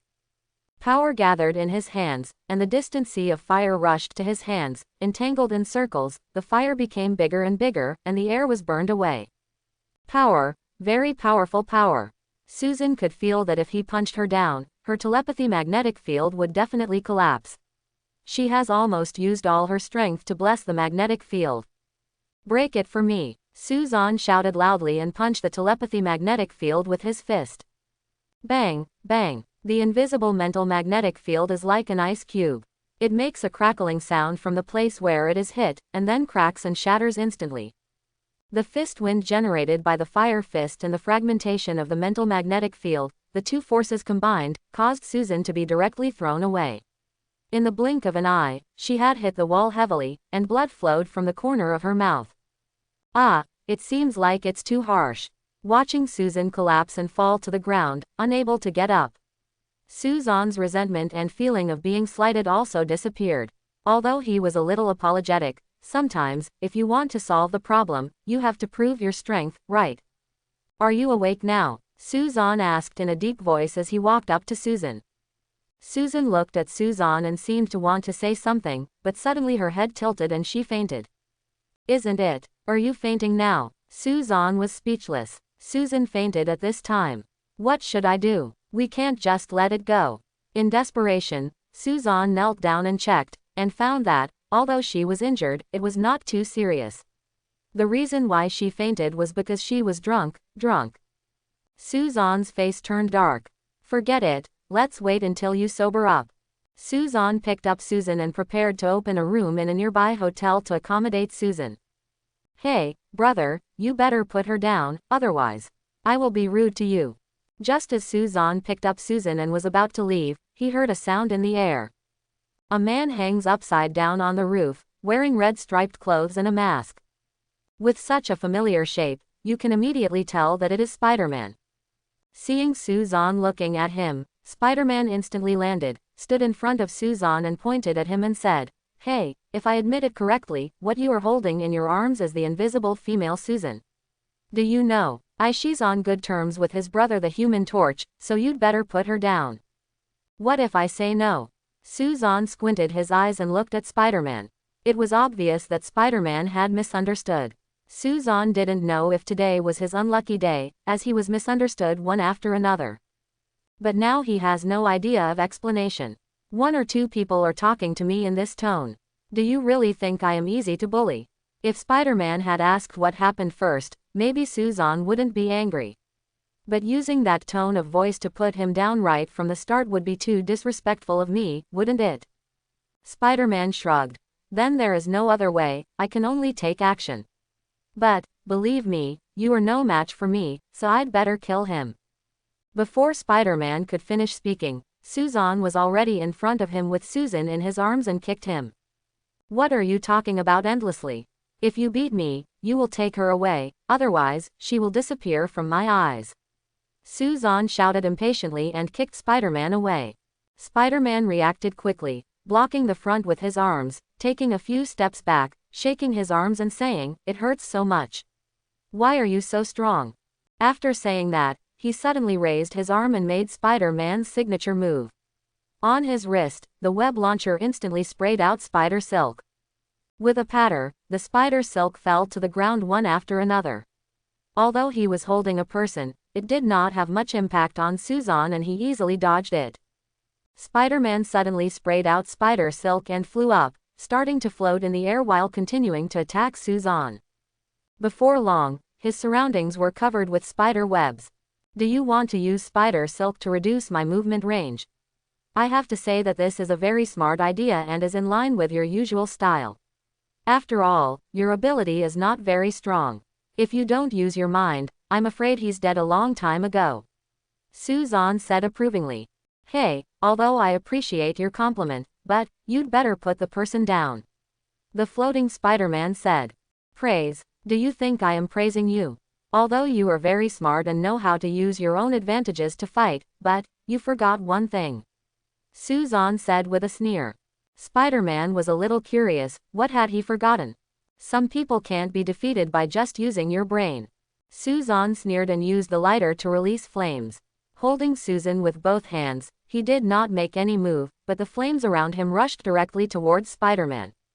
Oh, God, no, no, no. Spider-Man yelled depressedly, and his webbing was burned away by the flames in an instant. It's not over yet, because the flames have already set their sights on him. He hurriedly used the spider silk to float and dodge, and hid in the air very flexibly. Who are you? Why didn't I know you before? Or you knew? Spider-Man asked as if he was chatting away while hiding. This is Spider-Man, a slightly funny Spider-Man. Unfortunately, Susan had no interest in chatting with him. Controlling the flames to gather together and form a big fireball, Spider-Man stopped and watched warily. Do you like fireworks? Susan said with a chuckle, and the fireball exploded instantly, sparks flying, like fireworks in full bloom. It was extremely beautiful. There was a squeaking sound, and Spider-Man subconsciously looked up and found a ball of fire on the spider silk hanging from him, burning rapidly. No, Spider-Man shouted and his body fell down instantly. He was about to spray out spider silk again to stabilize his body, but suddenly he saw Susan put Susan down, covered her ears with his hands, and then opened his mouth. Ah! A harsh sound came from behind. The rippling sound waves sent Spider-Man flying out in an instant. Unable to control his body, he hit the wall like a kite with its string broken, and then fell to the ground with a snap. Suzanne stopped speaking, looked at the dizzy Spider-Man, picked up Susan again and said, "Remember, my name is Suzanne. Next time you see me, you'd better stay away. Don't even think about it." Spider-Man shook his head and sent out webbing towards Suzanne, but was easily destroyed by the flames. "Where are the people?" He suddenly discovered that Suzanne was missing. Just as he was about to look for it, a shadow suddenly appeared in front of him. Looking up and looking at the sneering Suzanne, Spider-Man raised his hand and said, "Hey, I just wanted to make a joke. I think you don't mind." "Of course I don't mind, but I also want to play a joke on you." Suzanne smiled and then rushed forward. "Ah!" Spider-Man's screams came, along with the screams and the sounds of punches and kicks. 5 minutes later, Suzanne hugged Susan and left from the alley with a bright smile on his face. Fatty beat Spider-Man, and he felt much better. After Suzanne left, Spider-Man limped out and looked very embarrassed. Although Suzanne didn't specifically use his full strength, his strength was considerable, and thanks to the fact that this was Spider-Man, an ordinary person would have died long ago. Even so, Spider-Man was seriously injured, and he might not be able to recover in a short time. "Suzanne, where did this guy come from? No, I have to contact the Fantastic Four quickly to rescue Susan." In the hotel, Suzanne walked out of the bathroom and took a comfortable hot bath, which made him feel much better.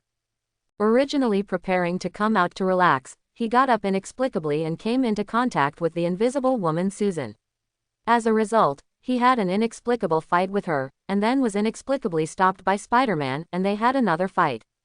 Even though I won both games, I still feel unhappy just thinking about it.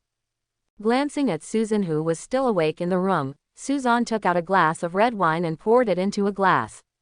He sat on the sofa and drank leisurely, thinking about the 2 battles just now. Although he won them all, and won easily, Suzanne found that his attack methods were still too weak. Invisible Woman and Spider-Man are neither close combat superheroes nor very strong. Therefore, my Extremis virus ability does not have many opportunities to manifest. Although the ability to control fire is good, it only controls flames, rather than generating firepower. If it weren't for his super strength and the power of flames, he might not be able to break Susan's telepathic magnetic field. Although the sonic ability is not bad, it is not exciting and cool enough. How many protagonists rely on opening their mouths to make waves? Even the talk is better than this, right? I still need to develop some more impressive abilities. Suzanne took a sip of red wine, thinking that Spider-Man was beaten by him and Susan was taken away by him. This matter is definitely not over. He should find helpers to save Susan, right? Although this is just a misunderstanding, it is not something that cannot be exploited. Who is Spider-Man most likely to look for? S.H.I.E.L.D, a member of the Avengers, or the Fantastic Four? The Fantastic Four might be more likely. After all, Susan is one of them, and from what Spider-Man means, he has a good relationship with the Human Torch. Susan is the Human Torch's sister. The Human Torch has an impatient personality and will most likely come to her directly without giving herself a chance to explain. Johnny Human Torch, he can generate temperatures of thousands of degrees, can fly, can also issue fire attacks, and is immune to fire. However, his flames are natural fires and will go out without oxygen, and they can also be played when encountering a large amount of water. Over. To put it simply, it is considered to be above average in terms of fire ability. After Suzanne devoured the Extremis virus, he was considering his own strengthening route. After devouring the fire control ability, he became even more determined to take the fire system route. Of course, this is also temporary. After all, he can devour all abilities. He just decides to temporarily develop the fire system route based on the ease of acquiring abilities. His original plan was to gain the ability to control fire, and then devour the Hong Kong man he would meet in the future. He could produce fire, but it was not powerful, and then he would consider Johnny Human Torch. But the plan did not change quickly, and now it seems that the order is about to change. I wonder if my fire control ability can control the flames of the thunderbolt. Suzanne swung the red wine in the glass and waited quietly. Johnny, your sister was kidnapped by a mysterious man named Suzanne. I have determined his location, but his opponent is very strong. I beat him up. I'm afraid I won't be able to save Susan. Spider-Man, the first person contacted, was indeed the Human Torch. At this time, the Human Torch was having fun in the bar. When he received a call from Spider-Man, the Human Torch wanted to invite him to play together, but after hearing Spider-Man's words, he had no idea at all. What? You said Susan was captured. Where is it? I'll be there right away. Johnny asked hurriedly. Spider-Man gave an address, and Johnny was about to leave. Leave now. Don't you want to change places with me and continue? The female companion next to Johnny said with some disappointment. Johnny smiled and said, Don't worry, there is a guy who dares to fight against our Fantastic Four regardless of life or death, so I am going to deal with him now and will be back soon. Then we will change places to continue. Wait for me, baby, I'll be back soon. After speaking, Johnny came out of the bar. His body was shaken and instantly turned into flames, and he flew away under the astonished eyes of everyone. On the roof of a certain hotel, Spider-Man is treating his injuries. Watching the fire flying in the distance, Johnny landed. Just as Spider-Man was about to speak, he heard Johnny say, Where is he? I can't wait to let him know how stupid it is to be an enemy of the Fantastic Four. He is on the 19th floor of this hotel, but I guess he should know that I am watching him here. Johnny, don't mess around. He can control the flame, which just restrains your ability. Spider-Man said. Really, not everyone can control my fire. Johnny said confidently, and then jumped directly to the 19th floor. Through the floor-to-ceiling windows, he saw Susan lying in the room, and a man sitting on the sofa in the lobby drinking red wine. It should be you. Human Torch said something and flew over instantly. Boom, puff. The floor-to-ceiling windows were directly destroyed by him. Sure enough, it's him. Looking at Thunderbolt, Susan didn't have the slightest hint of panic on his face. Boy, you are Susan. You are the one who kidnapped my sister. Do you want to become an enemy of our Fantastic Four? Johnny shouted towards Susan in an arrogant tone. Susan shrugged. I think this may be a misunderstanding. I don't think this is a misunderstanding. Even if it is a misunderstanding, I'll listen to your explanation after I teach you a lesson. Johnny didn't want to listen to Susan's explanation at all. When he finished speaking, he had already released flames and hit Susan. Susan dodged immediately, and the flames hit the sofa, exploding it. Johnny didn't stop after one hit, and the flames kept rushing towards Susan, but Susan could only dodge in embarrassment, but while dodging, the corners of his mouth turned up slightly. The arrogant and proud Johnny had no idea that he had stepped into Susan's design step by step. You better stop, otherwise I will fight back. While Susan was avoiding the swarming flames, he couldn't bear it and shouted at Johnny Human Torch. Fight back if you can. Don't you know how to control fire? Try to see if you can control my flames. If you can't, don't blame me for being rude. Johnny shouted arrogantly. You are forcing me. Do you know what the consequences will be? Susan shouted in a deep voice. Scare me, I don't care what the consequences are for you, I'm going to teach you a lesson today. If you have the ability, just fight back, I want to see what you are capable of. Johnny said, turning into a Pyro and moving towards him quickly. Susan rushed over. Susan deliberately took a step slowly and was hit by him, and his clothes instantly burned into ashes. The huge force caused Susan to hit the wall. Looking at Thunderbolt, who raised his hands and rushed towards him, Susan roared and shouted, You forced me to do this. After the words fell, Susan suddenly took action, grabbing with incomparable accuracy. He caught Johnny Thunderbolt's arm that had turned into flames, but his flames were unable to hurt Susan. Johnny was surprised for a moment, he didn't expect that he was not afraid of his own flames. Fool. After the Human Torch was surprised, he smiled proudly. Is my fire so easy to catch? After he finished speaking, he opened his fingers and hit Susan like a flaming bullet. However, Susan showed a disdainful sneer. Human Torch, your arrogant and impulsive character will eventually kill you. Although I took away your ability, I at least saved your life. You should be grateful. Boom. Susan raised his fist and hit the Thunderbolt directly in the face. The punch was so powerful and heavy that the Thunderbolt almost flew out. However, because his hand was grabbed, he was pulled back just as he flew out to greet him. It's Susan's fist surrounded by flames. One punch, one circle. Knocked away, dragged back. Knocked away, dragged back. After repeated punches for more than 10 times, the flames on Human Torch's body had been extinguished, his face was almost blurred, and the blows were actually swollen. How is it possible? Squinting his swollen eyes, Human Torch saw that his flames failed to hurt Suzanne. Instead, as if following Suzanne's orders, they gathered on Suzanne's body and hands, and in turn attacked him. He can actually control his own flames. This is impossible. I advised you because you were disobedient.